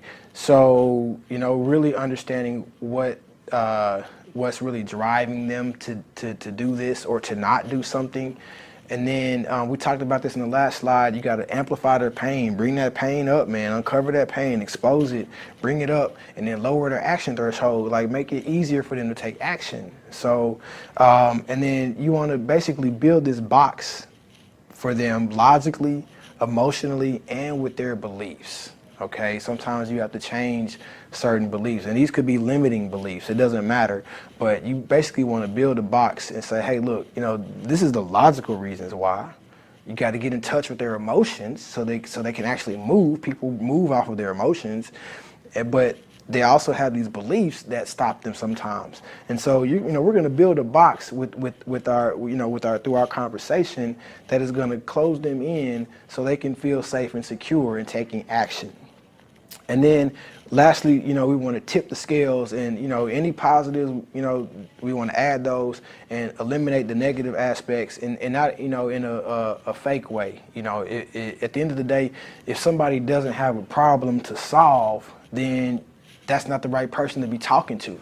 But if somebody has a problem to solve and they see certain things as a reason why they shouldn't take action, that's a negative, you got to remove those, okay? You got to add positives to those so they can understand why I should be doing this. Okay, so let's talk a little bit more about gathering intelligence. So the first thing is, what's the current state of affairs? So regardless of what questions you ask, you need to understand what the current state of affairs is. So how's it going right now? What are you doing? Well, tell me, and some of these questions are kind of put into like business talk, but in terms of the seller, Tell me, what's going on, how is your mortgage set up? How does it work? When was the last time you paid? Or, what are the taxes? Who else is helping you out? Who is helping you make ends meet right now? If you're having this issue, how are you getting by? How are you doing this? What is working for you right now in your life? And what are you struggling with? Okay, so, you have this issue, what are you currently doing about it right now? And then you want to get at what is their real pain, not only the pain that they say they have, but their secondary pain. And so, what are the challenges you're facing? What's missing? What can make that better? What do you think you really need to help your situation out? So,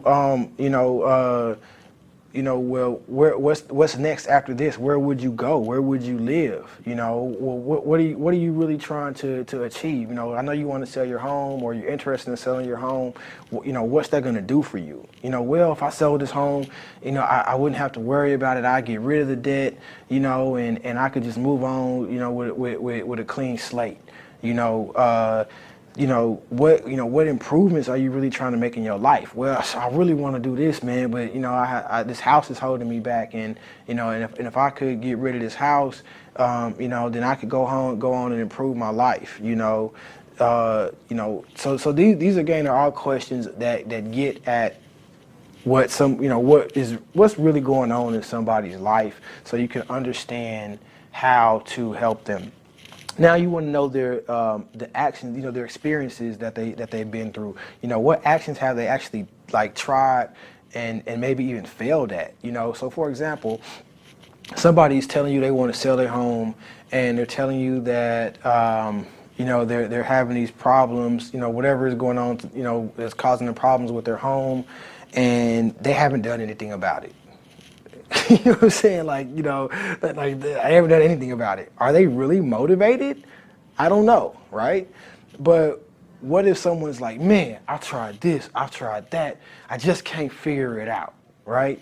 They are, they've taken some actions, so, plus it's also intelligence that you want to know in terms of, what, kind of talking about what they, you want to know what they've experienced before. Like, have they had negative or bad experiences with a real estate professional? Have they had a bad experience with a wholesaler or an investor? Have they tried to sell their home before and it didn't work? So here you go, excited, thinking you got a deal, and you run home and spend all your time, doing this and that, and you're super, super excited, and then you figure out that this home can't sell for some certain reason, and then come to find out, you call them and be like, man, look, you're,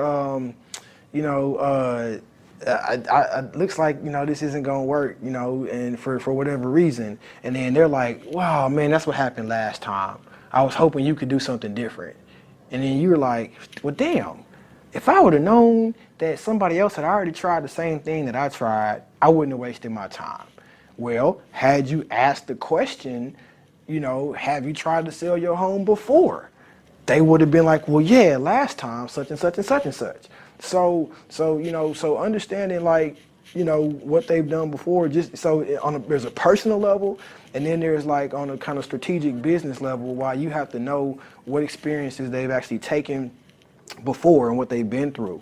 So who have they worked with before? How long has this going on?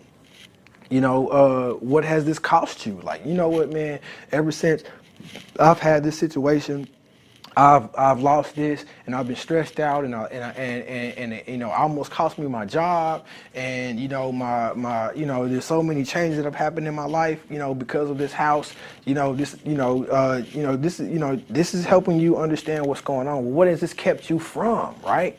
How much longer can you go on like this? Why have you waited so long? These are all questions that are going to get you down to the heart of the matter and get people in a place where you can actually get them to take action. This is called the negative future pace. This, I've mentioned this before, but you want them to verbalize these things. You want them to realize for themselves. You see, because if you're the one, think about children, like think about yourself. How you feel when somebody's telling you you need to do this and you need to do that. And you should stop doing that and you should stop doing that. And you should do more of this. Man, nobody likes that. But when they say it, it's so much more powerful. So how much longer can you see this going on? What happens if you don't solve this problem? Shit, man. If I don't solve it, man. I don't know. If I can't get rid of this house, man. There's no way I'm gonna pay for it. I don't know what's gonna happen if I don't solve it. Well, how much longer can you see this going on? Well, I only got so much money in the bank. And if I don't do this, I'm gonna have to go sell something else. It can't go on for much longer. Well, and so like now, you have what you need to say, okay, look, remember, you was like, you can't see this going on, and you said that this would affect your bank account, this would affect your job if this happened. So, we really want to take care of this, and let's say later on, when you're actually ready to sign the agreement and they still kind of are hesitant, you can simply ask them, can you imagine what it'll be like in the future, let's say a year from now, if this happens? Wow. Like, man, a year from now, and if I still got to go through this, I've been going through this for 2 years already. Man, another year, that would be terrible. When people are in that, reflective state, they're in tune with their own emotions, and they're gonna to arrive at their own place. You don't have to push people to that. And when you're doing this process, you want to be really careful at this point. You don't want to solve their problem right now. Don't solve their problem right now. Don't be like, okay, that's terrible. Look, man, don't worry, man. Here's what I'm gonna do. I'm gonna do blah blah blah blah blah. It doesn't work actually. Because it just kills the position that you have, and sometimes people really do need to kind of stew in their own crap sometimes to see how much it stinks, so they can move. When you try to solve their problem, you take all that pain away because I'm going to do this and I'm going to do that, I'm going to do that. Then it lets them off the hook, and they won't get to this place where they can move. Okay, so this one doesn't really apply to the sellers. This is more, basically we can run the same process for qualifying your buyers as well. But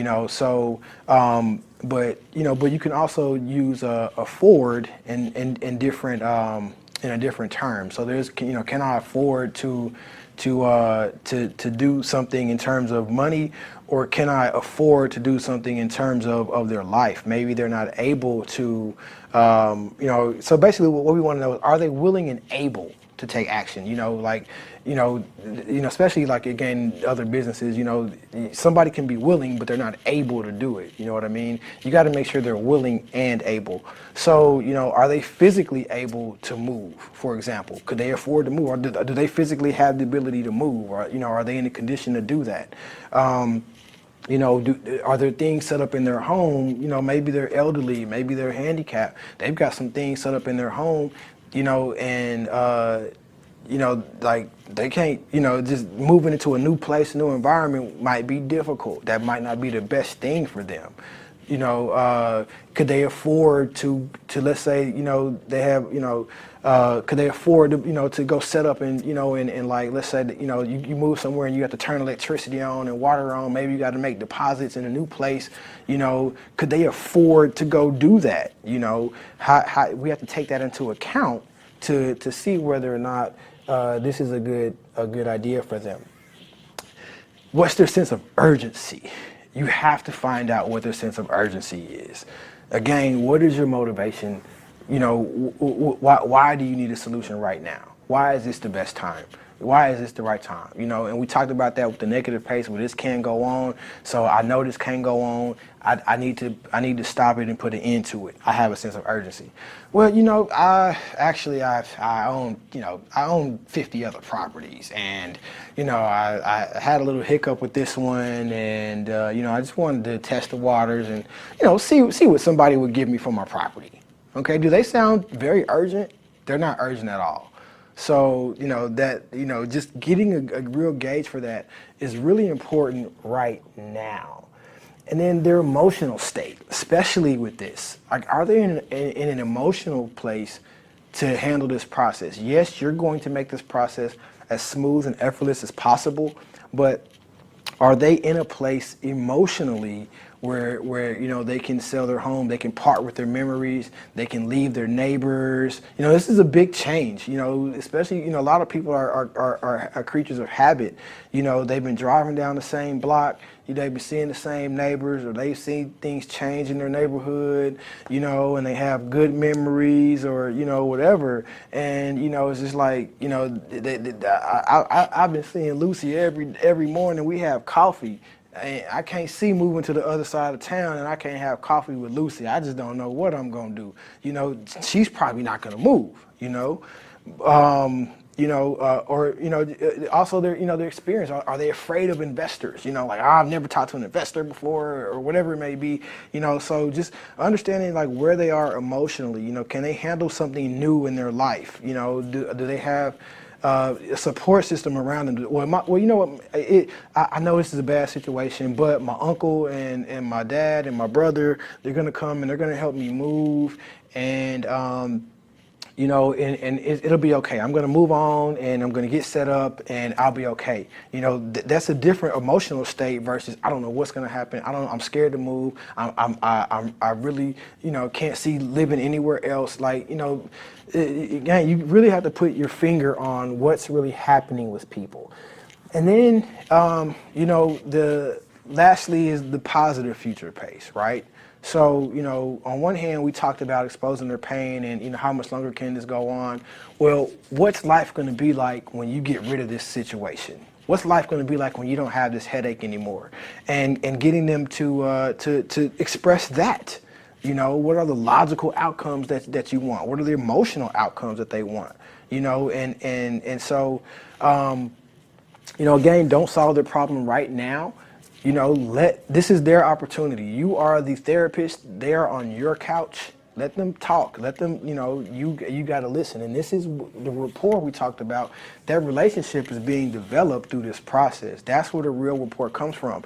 Some people are going to have a stronger bond with you than they have with their own family and friends, because they've actually opened up and talked about this stuff, because, you know, because you were willing to listen and you were willing to ask those questions and hear that answer. So again, don't solve the problems right now. But now we are building that relationship, we're building that rapport, and please believe that when people go through this with one person, you know, typically they're not going to be like, you know, they're not, you know, when the next investor, you know, or wholesaler calls, they're going to be like, I'm already talking to somebody. You know, this is my man, this is my woman, you know, this is my dude, this is my girl.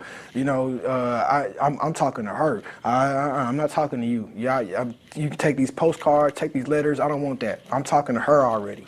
So this is what that rapport is all about.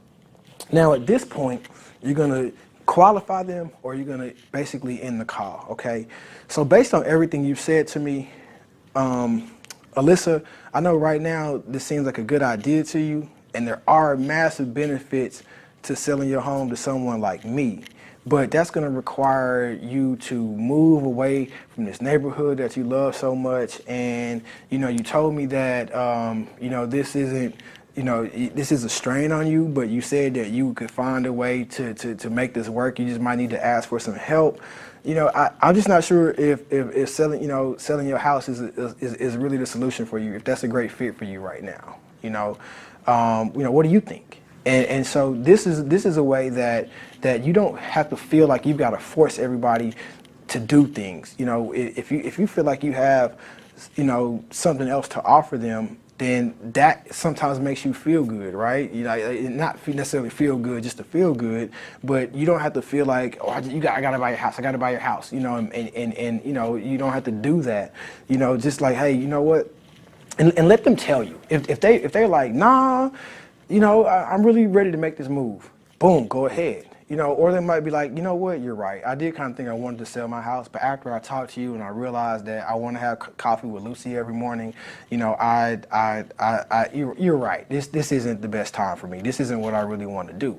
And then that's where you get to offer these other resources. So I tell you what I'm going to do. I'm going to check up with you, in a couple months, just see how you're doing, see if anything has changed. I hope everything is going better. For the time being, here's some resources I have, or here's some people I can refer you to. Here's a credit specialist, or here's somebody that can help you, with some programs or some resources. Like you still have something to offer, and again, you don't have to feel like you got to force everybody down, into selling their home to you when it's not the right thing for them. So this is where you make that determination. If you've done this process properly, then you have a lot of intelligence at this point, and you really can be in a position to advise people and give them the best thing to do. Or, hey, based on everything you said to me, Alyssa, this is definitely the solution for you. This is a perfect fit. Now let me briefly tell you why. Here are a few quick highlights. So what's going to happen is, first, I'm going to get some information about the home, and then I'm going to go, do my little research. I'm going to see exactly what I can do for you, and then I can help this whole process move forward, in a week, 2 weeks, typically 7 to 10 days. And and once we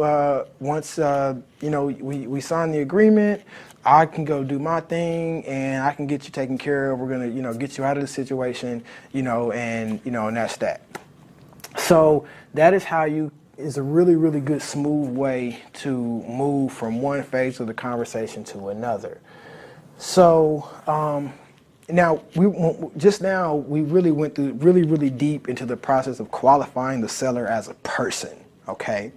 And then the next things we want to know are just any other details about the owner, and then the property details, specifically the cosmetic, the structural, and the mechanical. And we'll talk some more about those later on.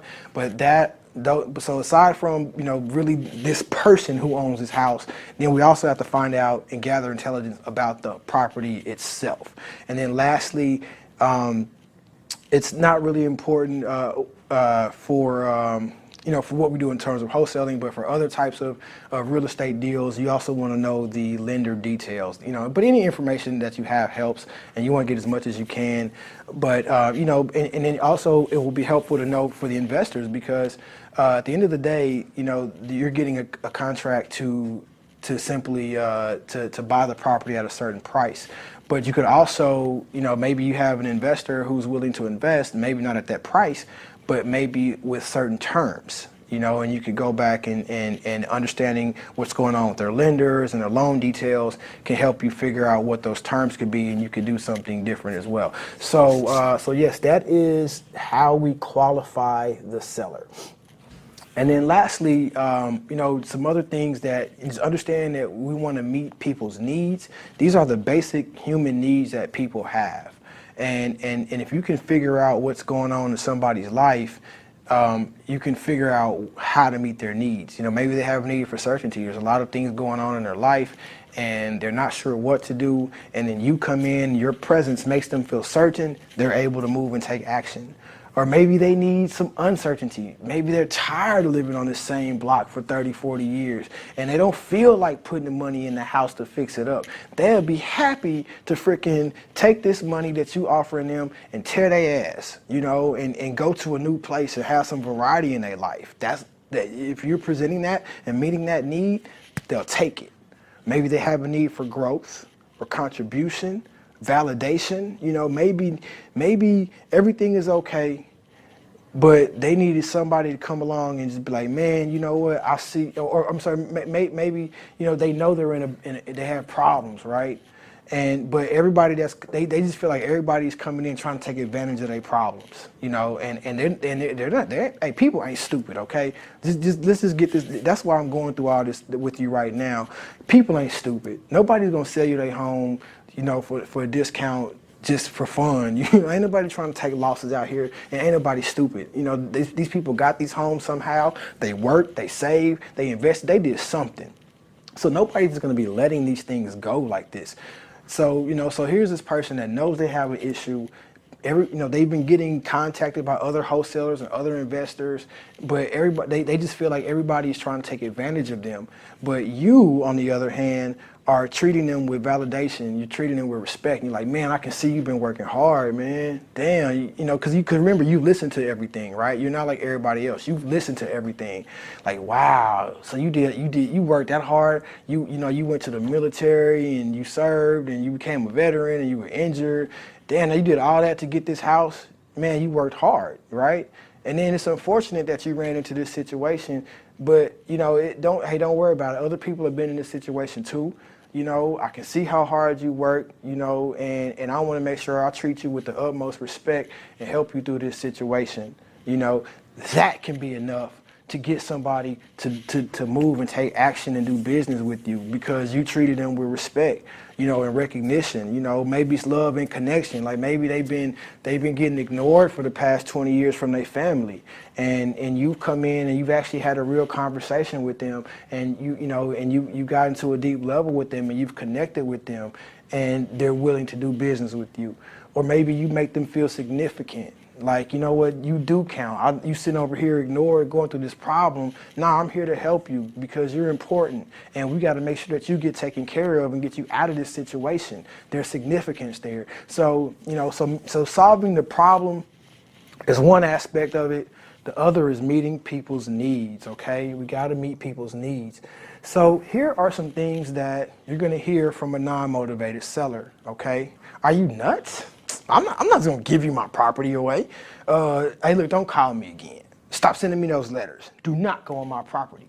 And it's okay if you hear that because these people simply do not have a problem that you can solve, okay? You're looking for problems that you can solve. You're looking for needs that you can meet. And typically, you should either hear this, you should hear this at the beginning of the conversation, okay? If you're hearing these things later on in the conversation, like I'm not just gonna give my property away, are you nuts? Don't call me again. If you hear this later on in the conversation, then you didn't do your job. You ignored all the rest of this video right here where we talked about gathering intelligence because you should have gotten this out through this conversation, okay? You should not be hearing these things later on in the conversation. In fact, you should be trying to pick out these kinds of, you should be actively trying to pick these statements out. So that way, again, you know what you're dealing with. You know what this person is, and you know that right away. So, like, you should be able to sense, what that feels like. Like I said, you can look at her and see it ain't going down. You know what I mean? Get off my property, don't go on my property. I'm not selling my house to you. Are you nuts? All that, right? Here's something you're going to hear from motivated sellers. I need to sell my house fast because I need the money. I know the house needs a ton of work and I can't afford to do it. I just got a new job. I need to move out of state. I'm tired of all these headaches. I'm an investor and, I've had these homes for 50 years and I'm looking to liquidate my portfolio. I'm out of state. I owned the home before, but I don't live there anymore. I'm just getting too old to manage all of this property and all these tenants and everything. Well, look, how much can you give me? How much can you give me? Or lastly, this property was given to me and, I don't really want it. Okay, these people have a problem that you can solve, okay? Look at her and let's look at this other lady, okay? Look at these two. It's a totally, you can just, that's why I included these images here. You can just get a sense of the feeling, just from the images, like she has a problem that you can solve. And so, like I said, solve problems and meet needs. Build your business to solve problems and give people what they want. It's the value that equals the transactions. So when you are able to bring that value, you will have these transactions. That's how you want to build your business. So get in the right business, okay? I don't care what business you're in. You might think you're in the real estate business. You're in the business of solving problems and getting people to transact with you. Always keep that in the forefront of your mind. Okay, I know I need to be talking to these people and solving their problems. How do I get these people to talk to me? The better you can do that, the more people you're talking to, the more problems you're solving, the more transactions you have. So always be focused on how you can be making these transactions. What does it take to get people to transact with me? That is what you need to be asking yourself. Because at the end of the day, whoever controls the customer rules. Okay, somebody has money to invest. Guess what? They can't invest it without your deal. Somebody's a contractor. Guess what? They can't invest it they can't contract and do work on any house without no work to do, without a deal. Okay? Somebody, it don't even go on down the line. So if you build your business to transact with people and focus on that, you will be in control of the whole process, whether you have money or not, because this is the golden rule. Whoever controls the customer rules. Okay? So in other words, if you are in control of the property, they've signed that agreement with you, you are the ruler. Put your crown on. Everyone else has to march to your drum. The investors, the contractors, everybody. So you want to build your business to wear that golden crown, okay? So once again, solving the problems and meeting people's needs is the only thing that matters, okay? You can get sidetracked by so much other stuff in any other business, especially real estate. Focus on solving problems. Focus on getting people to transact with you, and then that's how you build your real estate foundation. So it's the marketing and the sales, basically. That's what equals the growth. It's not all the other stuff, okay? You've got to have these processes in what you do. You got to be reaching out to people, and so they know, so you're in a position to help them, and then when you actually have the opportunity to help them, you're solving their problems. That's how you grow. If you are trying to analyze the market, you are not marketing and you're not doing sales. If you are trying to determine the values of properties all day long, you are not marketing and doing sales. If you are, going through courses, you are not marketing and doing sales. There's so many things. And so if this is your first step in real estate, you want to put these processes in place first. Build your business around that. And then when you have that running in the future, then you got these systems running. You always generating deals. Then you can go worry about the other stuff. Okay, then you can meet with accountants, then you can meet with attorneys, then you can analyze deals, then you can do all this other stuff where people get sidetracked and never take action. And this is kind of what it looks like. Why isn't everybody else doing wholesaling? Why isn't everybody else trying to buy properties at a discount? Why isn't everybody talking to sellers every day? The reason why is because they get sidetracked by all this other stuff. Trying to figure out mortgage rates and is the market right? What's the gross? This and that, and what's the ROI and all this other stuff. And especially and I'm not like saying that there's anything wrong with that, but at what level are you doing real estate at?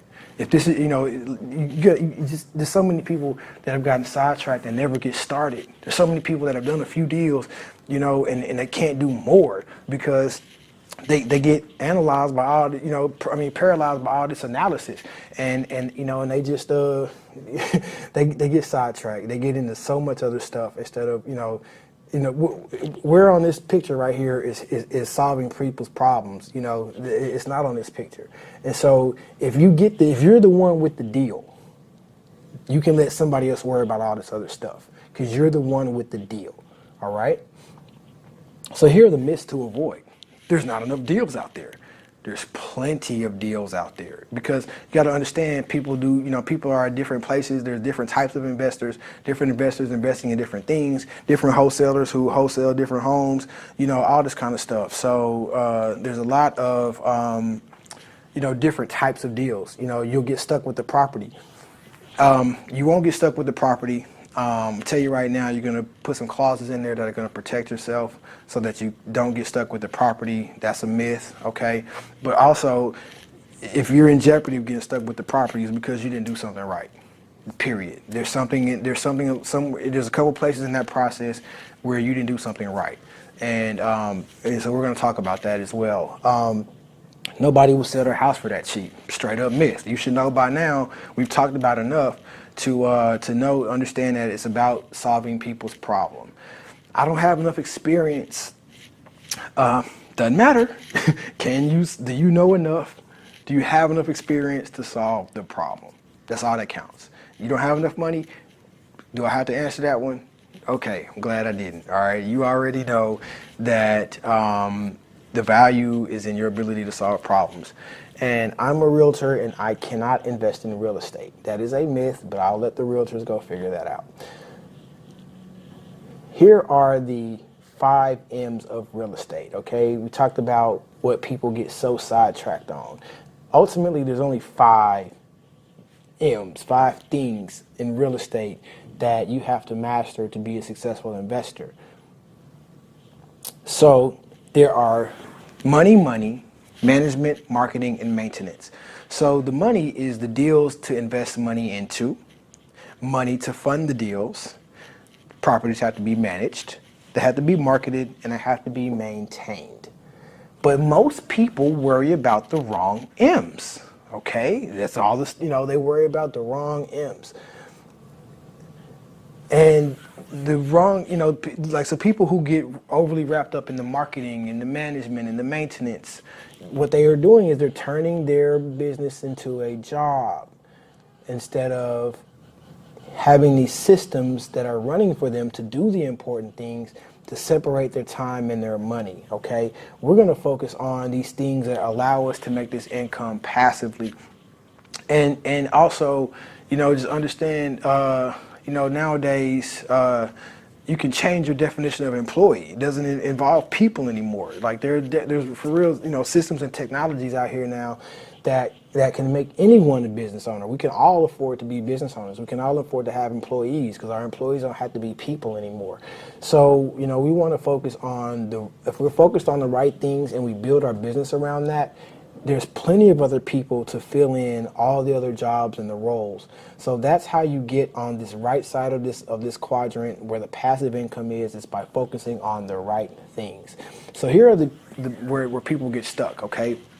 People typically get stuck trying to get deals funded because they gotta, I've got to have the securities attorney, I've got to do investment proposals, I've got to do deal analysis, I've got to create return scenarios, I've got to develop my investor presentations. That's a lot, okay? And and if you're sitting here trying to figure out how to get your first deal funded, go and create a deal first. You do not have to sit here and wait until you know this kind of stuff. Well, I'm gonna rehab a home, so I gotta get my contractor lined up, and then you out here, visiting these properties and calling contractors out there to them and wasting all this time, and then you go and you develop your rehab budget, all this stuff before you get deals, right? And then you're like, well, what kind of entity should I create? What kind of business should I set up? Should it be an LLC or a C corp? And and how much taxes am I gonna have to pay? Well, if you didn't make no money, you ain't got to pay no taxes. Period, so worried about the wrong thing, and people get into property management. They want to be investors, but they end up being landlords. They worry about marketing for the wrong reasons. They worry about marketing for renters, or how they're going to sell their home instead of marketing to get deals. That's 2 different things. And so, take one step at a time, but take the right step, okay? So there's really only one of those M's that you really need. And by now, you know what M that is. You need the deals, okay? And most people get stuck on trying to get money for deals, but that's the wrong focus because the 2 M's that really count are the money M's. The rest follow. So if you don't have the capital to invest, then you need to be the one who's finding the deals, okay? You only need one of the M's. The money is in the deals. So again, you want to find the deals. Now, so we talked about buying low, but understand that ultimately, in order for you to complete this wholesale process, you're going to have someone that's buying this property from you on the back end. And so it's like really being in the middle. It's almost like you have two customers. You have to meet the needs and solve the problems of the homeowner. That's why they're willing to sell this home to you. But at the same time, you also are going to have to meet the needs of the end buyer, typically your investor or a cash buyer. And so just understand that this whole process is, just everything. Things are only worth what someone else is willing to pay for it. I don't care what it is. You can, all this has been in my family for years, and it is worth $1 bajillion. Only if there's somebody that has $1 bajillion that's willing to pay for it. Otherwise, that's not what it's worth. Okay, so so just understand that as you go through this, when you look at how much you're going to sell it for, it's all predicated on what people are willing to pay for it. Now, here are some websites that I want you to avoid as we get through this. In terms of like really having key information, we're actually going to go through Zillow for something later on. But in terms of just trying to find deals, okay, these are not the places to look. Okay, they're either oversaturated or they're inaccurate. Or this is old information. You're not getting, the fresh information, when you look on the MLS or something like that, or Remax or Realtor.com. So what you're looking for are zip codes where there's investor activity. Okay, you're looking for to find the zip codes where homes are moving, because that is where ultimately the buyers are going to be, or where the buyers want to be. And so that helps you, kind of explains why certain neighborhoods, you hear it a lot. They be like, don't try to, be an investor with the lower priced homes, because it doesn't work. The reason it doesn't work is because the homes aren't valued enough to where somebody can make money off of it. So yes, you'll find a lot of deals in certain neighborhoods, or not, when I say deals, like you might find people willing to sell their homes, or you might find cheap properties that you can buy and don't cost you a lot of money, but you won't find too many buyers for them. Okay, you want to find the zip codes where people are buying, and that's where you want to focus on. Okay, so the first thing you want to do is again find the zip codes where they're purchasing. Now, one of the things you can do to do that is you can ask a realtor to send you a list of zip codes where there have been the most transactions in the last 6 months. Okay, and that's where you want to focus. That's what tells you where the activity is. And then you want to pull your own list using something like listsource.com or another site. Now, in this step, we're going to find out where are the zip codes that have had the most transactions in your local area. So before we start sending direct mail and paying to communicate with people to send something out to them, we want to know exactly where we're going to have the highest chances of success. And the way we do that is by figuring out which are the 5 to 10 zip codes that have had the most transactions for absentee owners. So the first thing we're going to do is and you need to register and create an account with ListSource. It's a free account. You don't have to pay anything or use your card. So create your account, and then you want to go to create your own. So we're going to create our own list. And the first thing we're going to do is we're going to work with the geography. So we have to pick our criteria. And this is we're going to use, now you can either use city or you can use county. I use county, and then I'm going to select the state. So right now I'm going to use Texas, and I'm going to choose Dallas County, Texas. And then you're going to click add to add it to the list, okay? Now, we want to make a few more determinations on what we're doing. So we want to go now to property, and we want to select the criteria, okay? And one of the criteria we're going to use is last sale date, because we want to make sure we're finding the zip codes that have had the most transactions in the last 6 months, okay? So we're going to use the last 6 months. So we want to go back to Right now it's April, so as of this date it's April 30th. So that is so January, so that's going to be November. All right, so we're going to find November of 2018. So let's do 11/30 of 2018 to 4/30 of 2019. We're going to select add, and actually I could have done that a lot easier. I forgot about this option right here. We could just click last 6 months and it populates.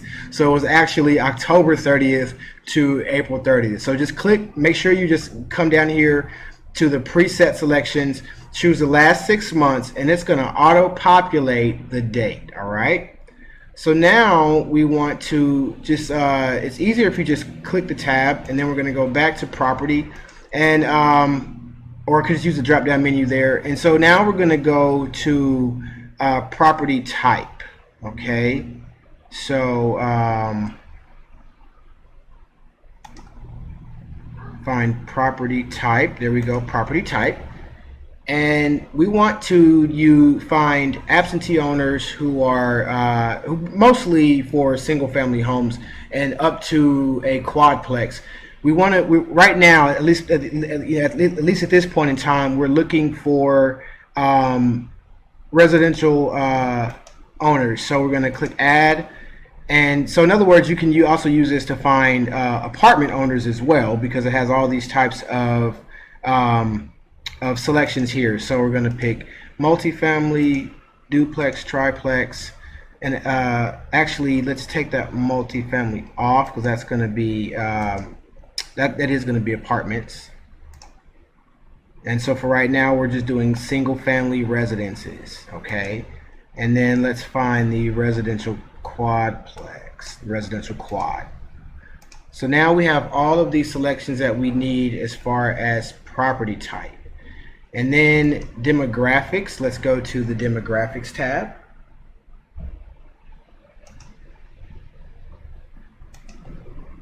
And here we want to find wrong tab. I meant to go to options. So let's go to options, and we want to find absentee owned. Okay, and we want to include properties with in-state owners as well as properties with out-of-state owners. So we clicked on absentee owner right there, and we want no preference on corporate-owned properties, because a lot of the landlords, tired landlords will that you want to target, they will have usually are holding these properties in some type of business entity like an LLC. So you want to click no preference, so that way we can include the corporate owned properties. And then lastly, you want to use the mailing address complete, because you cannot mail anything to someone. You can't mail a postcard or a letter if you don't have a complete address. So now we've got our all of our criteria for the list. And then you can also see everything here on the left for criteria. And if you need to remove anything, you just click that X. But everything that we want to find is right here. So we're looking in Dallas County, Texas. We're not particular about what kind of mortgage it is. We have our property types. Well, we have the last market sale date, so the last 6 months. We have the property types, everything right now, residential. And let's click the multifamily. Let's remove that. And then now we have for complete addresses, and then we're looking for absentees that are owned in state and out of state. Now we can go ahead and click purchase list, but we're not actually going to purchase the list. We just look like we're going to purchase the list. And so once you click purchase list, I want you to come over here to purchase partial list. Remember, all we're looking for right now are the zip codes that have the most transactions in the last 6 months. So now that we're at partial list, we're going to click custom selection. And the criteria we're going to use is zip codes. And now it is going to process that request. And what we're going to see are the zip codes that have had the most transactions. So you can see in all of Dallas County in the last 6 months, there were 3,840 transactions that included absentee owners. And so let's look at how many transactions. So here in 75040, you see there was 123. And then let's look at some of the other ones. Here's 75104, there was 134, 116 in 75115, 147 and 70 and 75149. And so that's what we're looking for. We're looking to see where the most transactions have been. And so now we're going to note these zip codes, and then we're going to go and build and as we build our mailing list, we're going to be targeting these zip codes. And anything that we're doing, now we know what zip codes we want to target. So that is how you find out the zip codes that have the most activity that you want to find to actually target and find motivated sellers. Now, here are some. Now, once we have these zip codes, now we can kind of start taking the next steps to find, because we know where they are. Now we need to actually find the motivated sellers. So how are we going to actually make the connection with them? We're starting to target people. We've targeted in terms of geography. We know where they are, these zip codes. Now how do we target them personally? So you can send direct mail. You can look for, so we can talk about how to get those addresses. You can look for sale by owner signs and call them. So you typically will see those when you're driving for dollars. And you also will see, put your own bandit signs out, so get people to call you, let them know you buy houses cash.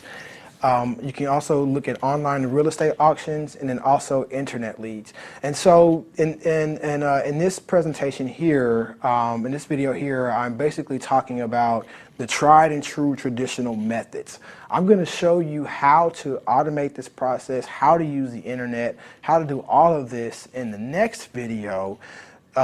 Which really, is going to deliver a lot of value. But I wanted to go through the tried true fundamentals so you can know really, or you can use both methods, or you might already be using these traditional methods. I'm definitely not saying to throw those away. There's definitely a good way to do it, with the resources and tools we have nowadays. But it's also best to understand the industry and how it works and what the real fundamentals are, and then you can improve on that process. So direct mail is where you're going to mail a letter or a postcard directly to the homeowner asking them to purchase their property, and you're going to get their information by purchasing a list or obtaining one from another source. And this is traditionally the most effective marketing for wholesalers, like I said, traditionally. So here are the types of direct mail letters. And remember that when you're sending this communication out, you cannot buy their house right now. So you see a lot of, I buy houses, I close quickly, but the point of this direct mail is not to get them to sell their house to you. The point of this direct mail is to get to the next step in the process. You want to have a conversation with them. That is what this direct mail piece is about. So here are the types of direct mail that you can use. There's the light blue or pink letters. You can use invitation envelopes. It really helps to use a handwritten font. You want to be different. You want to switch up your verbiage and make your letter stand out. This can be more expensive sometimes because you're trying to stand out amongst the crowd. You got to imagine somebody, a lot of this is public record. So when people hit these different public records and then now they're on these lists, other people are buying these lists, not just you. And so, imagine somebody sitting at home on their kitchen table and, they've got 10, 15 letters sitting there scattered out. What is the message on yours? What does yours look like that actually makes them pick it up and take the next step, which is to call you and have a conversation? Okay, now what you're going to do with this direct mail postcard is, with direct mail postcard typically is cheaper than other letters because you're not mailing an envelope and a letter. You're mailing an actual postcard. So it's going to be a little cheaper. And the owner also doesn't have to open an envelope. So making the envelope, can really help you stick out And like an invitation envelope, like an invitation to something where people like, oh, this might be something special. That can help you stand out. But with the postcard, the message is already out there, so the owner can just see it right away, and whether they pick your card up or not, their message can, you can reach them with their message. And again, you just want them to take the next step. Now, once you go through this process and you have some return mail, a lot of times the updated address will be on the return mail, and you can just send another letter or postcard at that time. And a couple of other ways to research to find these owners are on Facebook or whitepages.com.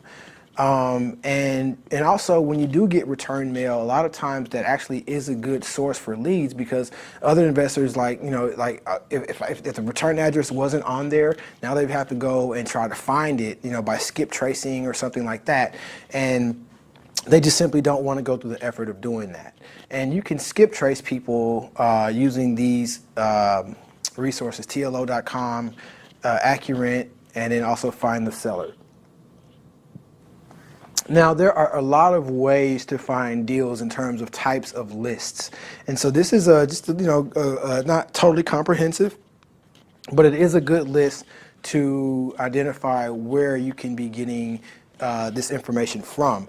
Now, understand that each of these different types of lists are different situations. So, it really is best to kind of pick one and kind of stick with that, and not try to do all of them, because again, they're in different situations.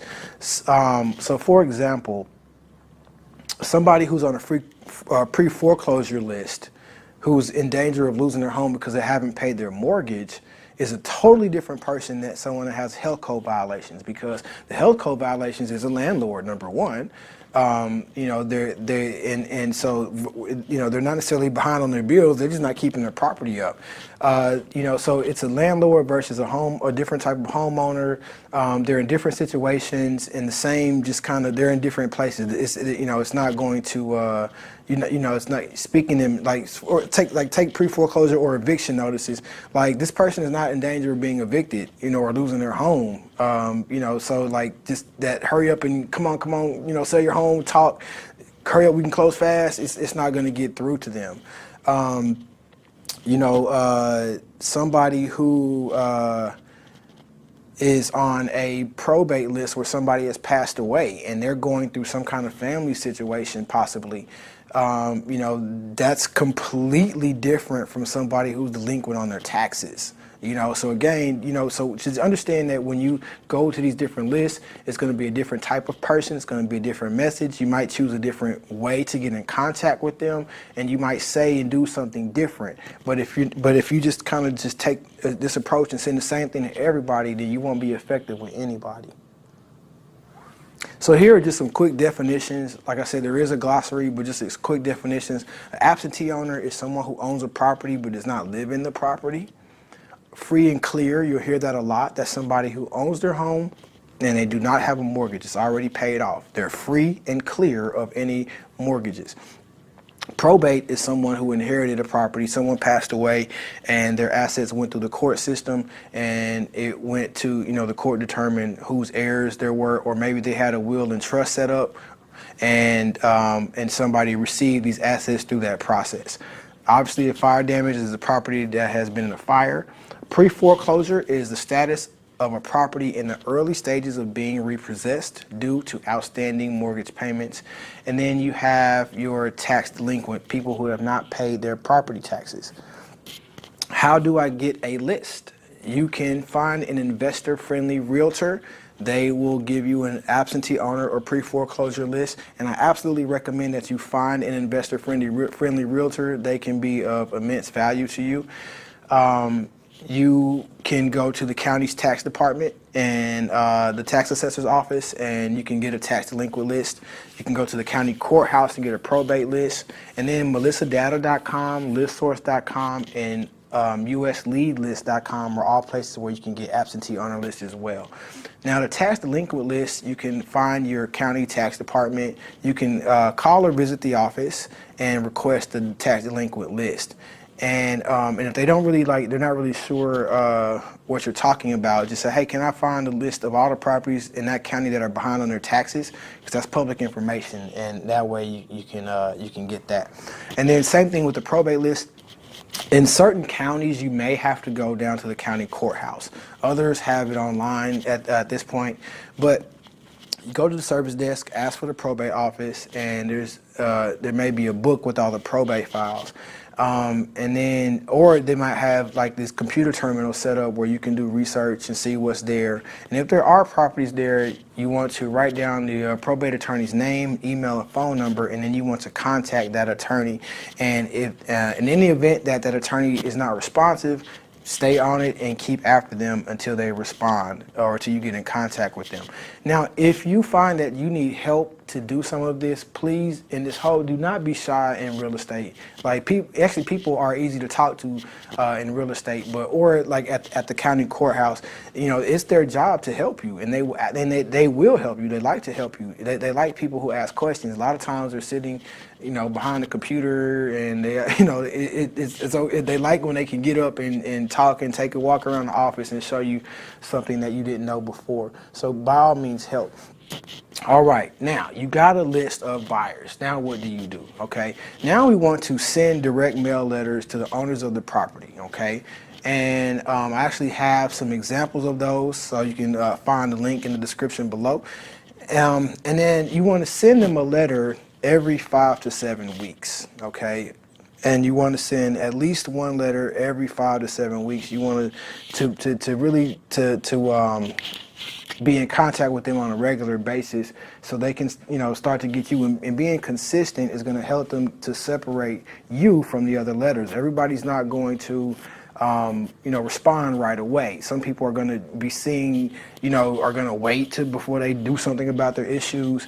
And so, they're going to be seeing different people mailing them on a regular basis. And you want, when they are ready to take action, you want to be the one that's in front of their face that they've been seeing for a while. And then also, like I said, you can call or email the attorney and see if you can be of assistance to any of their clients. So here is how you can get an absentee owner list. So now you want to go to melissadata.com/direct/property data, okay? And then that'll take you straight to this page that you see right here. And you're going to create a free account, and then you're going to click mailing lists or sales leads. And that's the button right here on the bottom left. Okay, now, so this is the absentee owner list page. You're going to click here where it says mailing lists and leads. And then you are going to press build list now. If you haven't registered for your free account, go ahead and do that. You'll need to do that.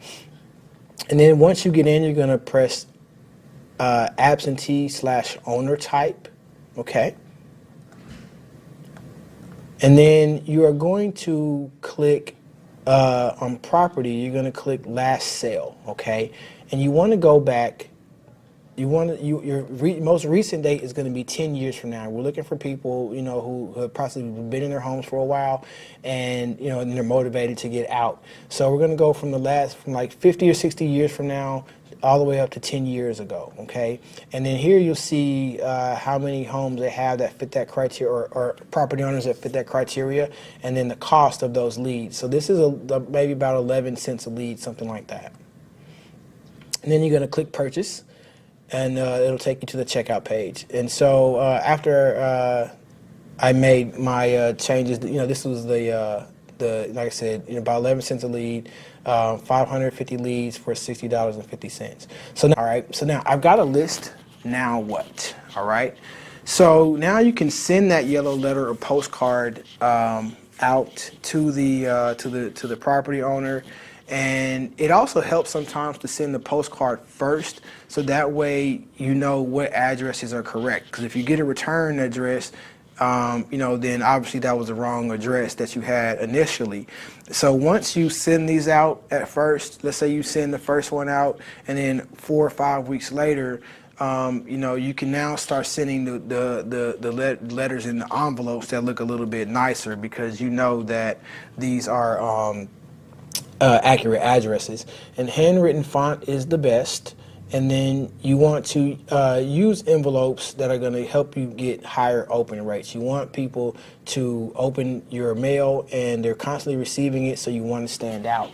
And just understand your money is in the list. That's where all those opportunities are, okay? And it basically is a numbers game. And what you want to do is you want to plant these seeds and let them grow. People are not always going to be ready to move right away. But when they are ready to move, you want to be there. So you want to not go over 60 days. Mail them every 30 to 60 days. And just remember, you're really only one deal away. I mean, let's remember, look at this. So like in this one right here, there was 550 people on this list, right? So let's say you picked a couple more zip codes. You want to have at least 2,000 to 5,000 people on this list of yours that you're working at any given time. And so let's say 2,000 people. That'd have been like times 4, $240. So $400 or $500. It would cost to get anywhere from 250 to let's say $250 to $500 to get anywhere from 500 to 5,000 leads. Okay, and so it was about 11 cents a lead. And so I do have a breakdown later on, but basically it's like, look at it like this. If you could buy a deal that you made $5,000 on, if you could buy a $5,000 deal for $2,000, would you do that? I would. Okay. If you could buy a $10,000 deal for $1,000, would you do that? So that's basically what you have to look at this like. Like, you're buying the information, and then you've got to go through and pick this information out and find what's in there and work this list. That's where your money is. Your money is in this list of people who have problems. Another method is finding a for sale by owner. I know you've seen some signs like this. These are, always possible deals. Call these. And then when you're driving for dollars, which is one of the best, I mean, even the most experienced, investors, people who really have mastered the fundamentals, they still love to go driving for dollars because they know it's one of the best ways to find properties. So you're looking for properties that are vacant, that have been abandoned, that are boarded up, that have code violations, high grass, all junk in the yard, older properties, fire damaged properties, flooded properties, or mold damage. These are the kind of things that you're looking for. So you found a property. Okay, what do I do? Right? So this is like these are like, let's say you have your list, but you also went driving for dollars and you found a property. So you're going to write that property down on your info sheet, which you can find a link in the description below. And then you're also now going to go to the tax assessor's website to see who owns that property. So here I'm using Dallas. So I went to the Dallas Central Appraisal District. So just Google tax assessor, and then you'll be able to find your local tax assessor for your county. And so here I'm basically just going to do a search by the address. So I click the blue street address, and then I put in this address. It's a home I used to stay in back in Dallas. And then you can see down here's the results. Here's the address, 1836 Berwick Ave, Dallas, Texas, owned by Dallas Prime Properties LP. And this is the value of the property. And this is public information. You can go type the same thing in. You'll find the same result. Okay. So and then basically you mail them a letter. You get in contact with them, or you can Google their company and call them. And then obviously your bandit signs are another way that people can find you. And so you always want to use a local phone number. It can be handwritten or printed. Handwritten sometimes is better. You can have signs that are printed with handwritten font. DirtCheapSigns.com is a good place to go. Or you can go to Home Depot and get like the little, like, looks like they have little straws. It's called corrugated signs. And then I recommend you put out anywhere from 75 to 100 a week, and put them out on Fridays, so that way the city employees don't come by and pick your signs up, because they will come and do that. And you also have to be careful. Certain cities actually have laws against this. And, you know, if you got your phone number on there and now here comes a city employee and they pick it up and they call you, you know, you can be in trouble. So, you know, you definitely wanted to check on that. You know, some cities it's illegal. Other ones just don't like it. So they'll come and pick them up or whatever. You know, or some community people would do that. So, you know, so this is something that you have to, you know, keep up on a fairly regular basis. Now, another thing that you can do is actually get a sign stapler and hang them up on, staple them on poles and put it up kind of high, so the only thing that's going to bring it down is like the wind and the weather. It's kind of, you know, to be a little bit too high for people to just waste their time trying to just come and pull your sign down.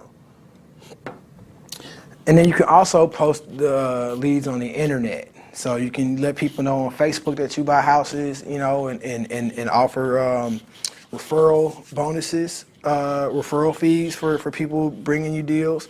You know, you can run Facebook ads, do videos, post on social media, or Craigslist, Backpage, or GoSection8.com. And then here are some home auction sites: HUDHomestore.com, HomeSearch.com, Auction.com, Hubzoo.com, Bid4Assets.com. And with auctions, you'll have to do a double closing. You cannot do a traditional wholesale deal in most places. And I'll talk about what double closings and traditional wholesale closings are later on. So now we have a property and we possibly have a deal, right? Let's say we've talked to the homeowner already. We talked to the homeowner, or we got a list, we sent these mailers out, or we found a property, we got in contact with the owner. Now we're on our way. We have a possible deal. Now we have to analyze the deal, okay? We've got to, because remember, ultimately we have to figure out what we think the property, somebody will buy it for, because that's the end customer is who's going to buy that property. So what are they going to buy it for? And then if we know that number, we can figure out how much money that we are going to stand to make. And then, you know, and then so that's what we got to do first. So we have to figure out what is the ARV, which stands for after repair value. We got to figure out what the comps are and what the numbers are and what types of homes those are. We got to figure out how to determine the repairs, and then how to determine your maximum allowable offer. So again, your ARV is your after repair value. It's the price the property can sell for after repairs have been completed. And in order to find this value, which is an estimated value, you need comps or comparable sales. So comparable sales or comps are properties that have recently sold that you can compare to the house that you're analyzing. And you want to choose a house that's as close to your home as possible, so you can use that sale price as a point of reference for your property. Now, you know, so in other words, like you know, the square footage, the type of things that are inside of the home, like type of features, the layout, you know, comparing.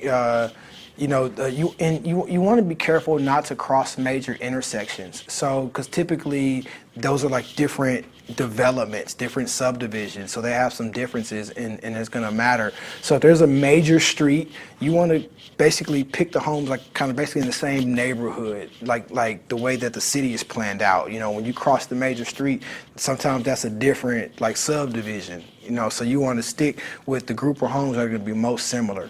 So a number of ways that you can pull comps. You can build a relationship with an investor-friendly realtor who wants to get your business one day, so they don't mind sending you comps, because they know you need that. And a lot of agents will send you comps. And some agents, you know, if you have enough of a relationship, they even may give you their login so you can pull the comps yourself.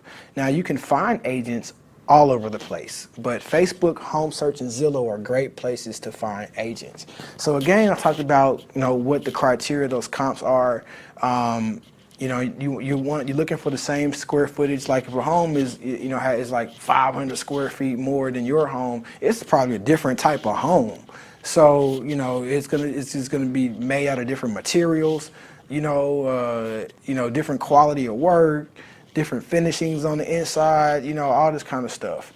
You're looking for like the same kind of foundations. Again, a lot of these homes are built in subdivisions or something like that. So, they're going to have some similarities. The types of foundations they use, all that kind of stuff.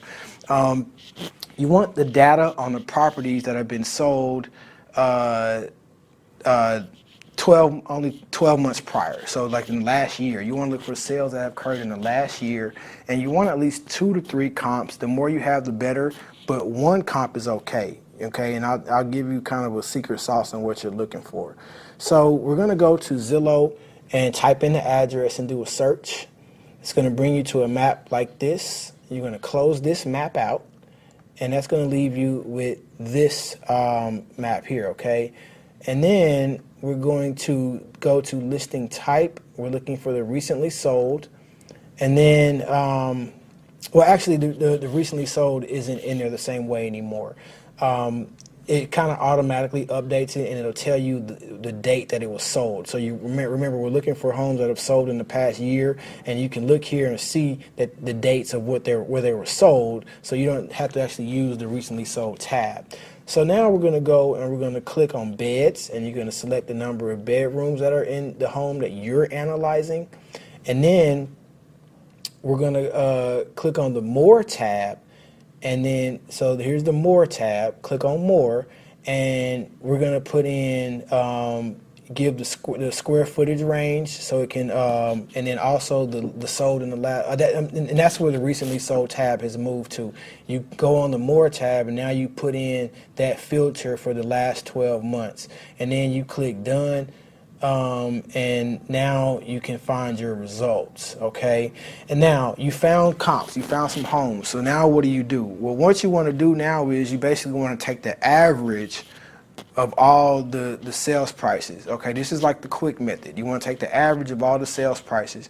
And so you're going to basically, if you got 9 homes, we're going to add up the total value, add up 130 plus 174 plus 159 all the way down, and then you're going to divide that by 9 and take the average. That's one method of getting your after repair value, okay? Now, remember, this is what an investor what the property is going to be, is estimated to be worth after the repairs have been completed. Another thing that you can use as a guideline are hard money lenders, okay? And call some of them. Call some hard money lenders, and they might even be willing to lend you money on your deal, whether you got money or not, but call them because they're a financing source. They typically, a lot of local hard money lenders will actually walk the deals that they're going to invest in. And so they'll tell you, I don't know about this one because of this and that, or this wasn't a good deal, but also anytime, the person who has the money, I guess that's the other part of the golden rule. I talked about the value, but if you got gold, you got, you rule too.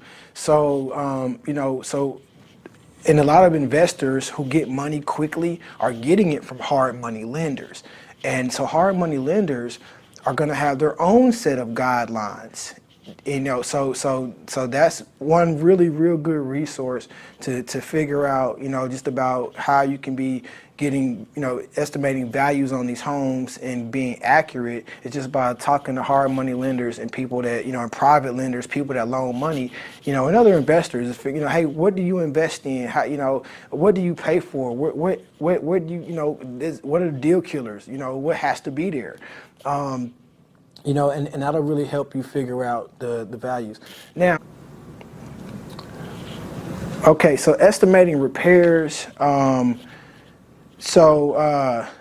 You can set an appointment with a contractor or something like that, but here's a way to have a quick estimate. But you also want to set an appointment with the homeowner to come put your eyes on the property. And that way you can, quickly walk through it and make an assessment as far as what repairs are going to have to be made, and you can go make your budget. So this is just a quick rundown. These are homes that are like 1,000 to 2,000 square feet, your average home. These are just some quick estimates, so if the home needs some paint, you can figure it's $600 to $1,000. If it needs carpet, you can figure about $1.50 a square foot. Landscaping, lights, or whatever, right? So those are cosmetic repairs. Now, if it needs some remodels, like there's kitchens, bathrooms, windows, and these new appliances, you can use these as guidelines. Kitchen's going to run you anywhere from $6,500 to $10,000. Bathroom, $2,500 to $5,000. So these are just some guidelines. And then these are the structural repairs: roofing, siding, foundation, plumbing. All these are different elements, structural elements, okay? And then, these are structural elements, I apologize. Roofing, siding, foundation. Your mechanical elements are your water heater, central air, electrical, plumbing. So these are some prices that you can expect to see if it needs these types of repairs. And again, these are just ballpark figures, because what you're trying to do is get a ballpark so you can make a fair estimate or a fair offer. So quick estimate, if it's just cosmetic only, you can just say it's about $10K. This home looks pretty decent, okay? You know what I'm saying? It just needs to be some paint, needs to be spruced up, and say call it $10K. It needs cosmetics, but also this is pretty common where, you need to update the kitchen, you need to update the bathrooms, and the house needs a little TLC all over. That's about a $25K, okay? Take that same, the same scenario, basically just needs little tender love and care all around, but it might have, one or two structural elements to it. And then if property needs a full rehab, you can, do 35, 40K or even higher, 50, 60K. And so if a home is over 2,000 square feet, you can increase that estimate by 30% because, again, it's probably going to be more expensive materials and different things in the home. And then if it's a rental home, you can lower this estimate sometimes by about 40% because it's understanding that the landlord, the property owner who's just renting it, he's just trying to get it up to rental standards. He's not trying to really have the best home on the block. So let's go through a couple of situations. Home number one needs some cosmetic work, a new roof, a new kitchen, new bathroom. What's the estimated repairs? We'll say about $25,000. So how do...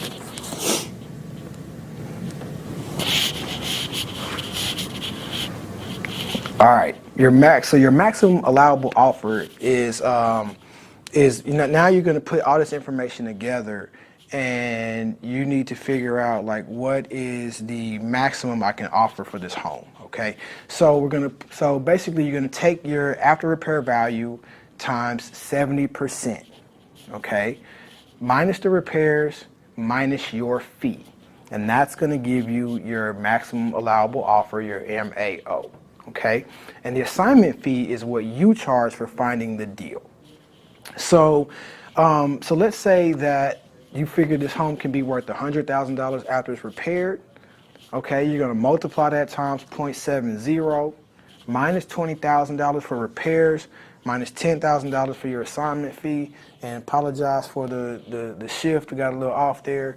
But basically, the maximum allowable offer here is $40,000. Okay, because you got to get paid, the repairs have to be made, and the investor has to have margin in there to at least 30% in most cases upside. Okay, so let's try a different one. So now let's say this home, the after repair value is $120,000, and needs $20,000 in repairs. Your fee is going to be $10,000.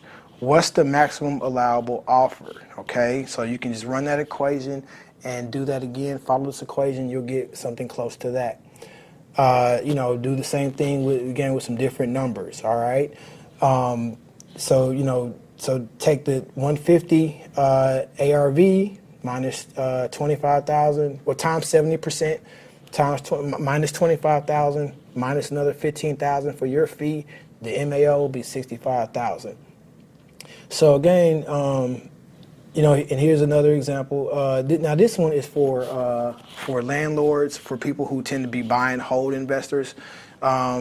they don't need as much upside because they're going to be holding on to the property. So in this case, you're going to multiply times 0.80, 80% instead of 70, okay? So let me kind of talk about that real quick, because understand, like I said, a fix and flip investor sometimes is going to be getting a hard money loan. So once you figure out the ARV, and let's say you go to a hard money lender, the hard money lender is going to do their research to see if they agree with your ARV. So they might come up with a different one. But what's going to happen is they're only willing to loan up to 70% of the ARV. Okay, so if this is a fix and flip type of deal, you're looking, the investor is he's gonna get it, he's gonna fix it up and then sell it to somebody else real quick.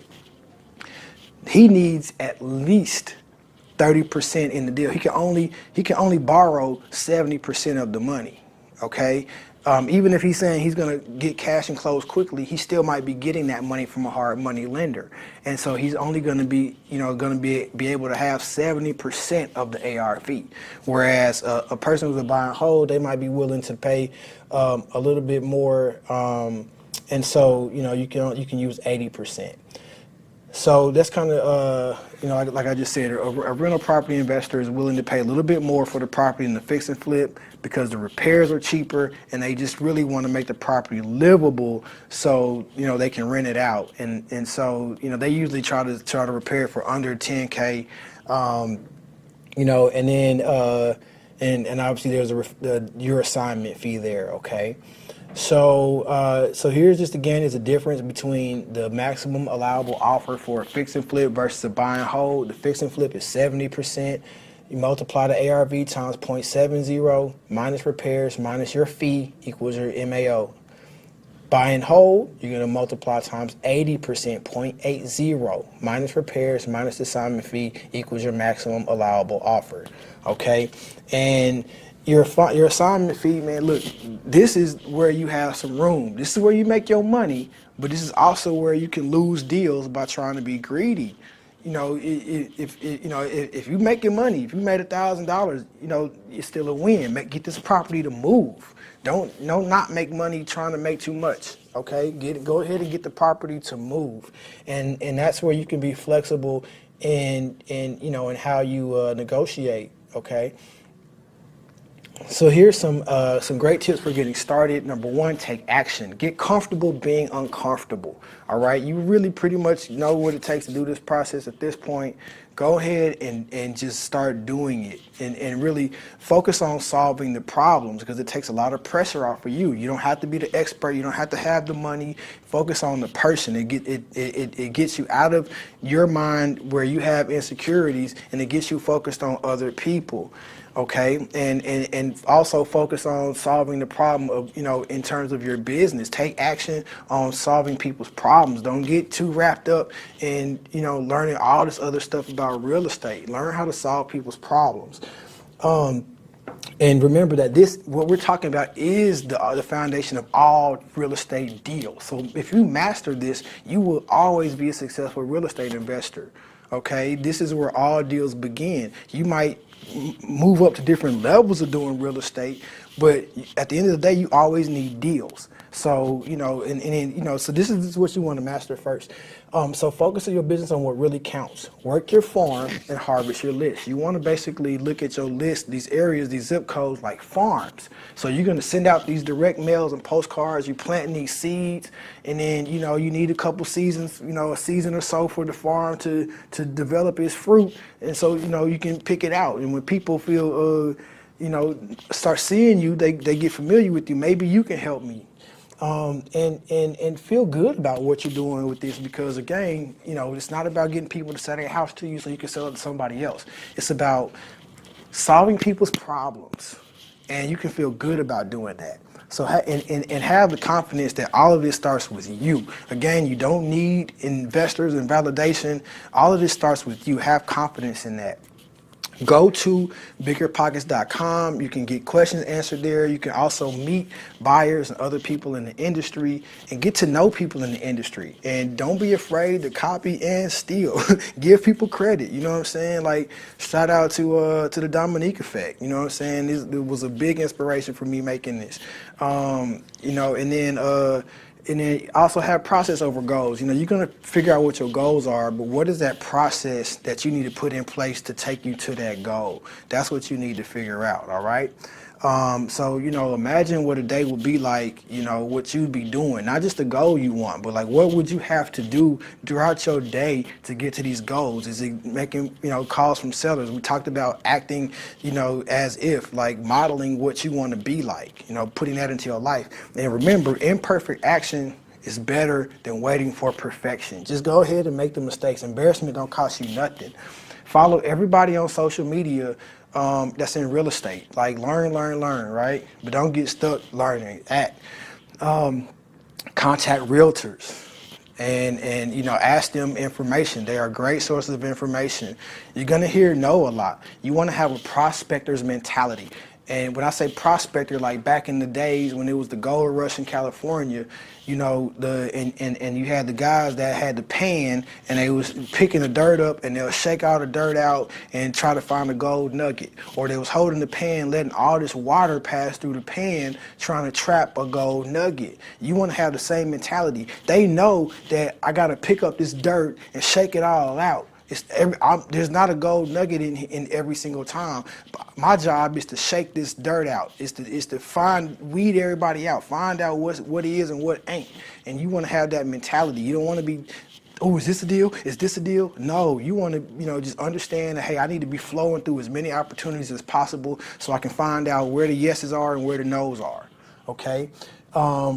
Record everything that the motivator seller tells you. We talked about gathering intelligence, okay? And plus, when you talk to them again and they realize that you remember what y'all talked about last time, that goes a long way, all right? And then by all means, take action and find mentors and find help. And don't be afraid to pay for help. Like, don't be afraid to buy, you know, if you think it's a good course and it'll help, pay for it. You know, whatever, man. Don't be afraid to do that, because trust me, man, like trying to do this alone and figure this out by yourself, you wasting your own time. Okay, and remember, you're only one deal away. And then another tip is customers cost money. You see my man Chappelle there, hold on to his money. Customers cost money. Pay for them. Pay for them, okay? Build your business around that. Understand that. Like, you trust me, if you're trying to do business and because think about it, people typically, they know what everything else costs, but then they got to figure out how they're going to sell it. Customers cost money too. So be willing to pay for them up front. And here's what to avoid. Avoid getting distracted by all the other things that happen in real estate. Build your business around getting these deals, okay? And do it better than everybody else. Avoid struggling on your own. Like I said, entrepreneurship can get lonely. Find you a network, find mentors, find friends that are passionate just like you. Okay, avoid waiting for money, a business loan, a logo, or anything else, and avoid focusing on money, because that's not the issue. You already know. I'll say it again though, solve problems, okay? Find problems you can solve, find needs that you can meet, and you're gonna have money. And avoid fear. Fear is just really, it's the picture that you painted in your own head about the future. All we have is the present. We don't know what's in the future, but if you've painted this future in your own mind, you convince yourself to stop. That's fear, okay? Don't worry, don't get distracted by that. What are the actions you need to take? What are the processes that you need to be having in place? What are the habits, the actions, the thoughts, and the language that you need to be having, that you need to be doing, not like projecting this false image in your mind that causes you to stop.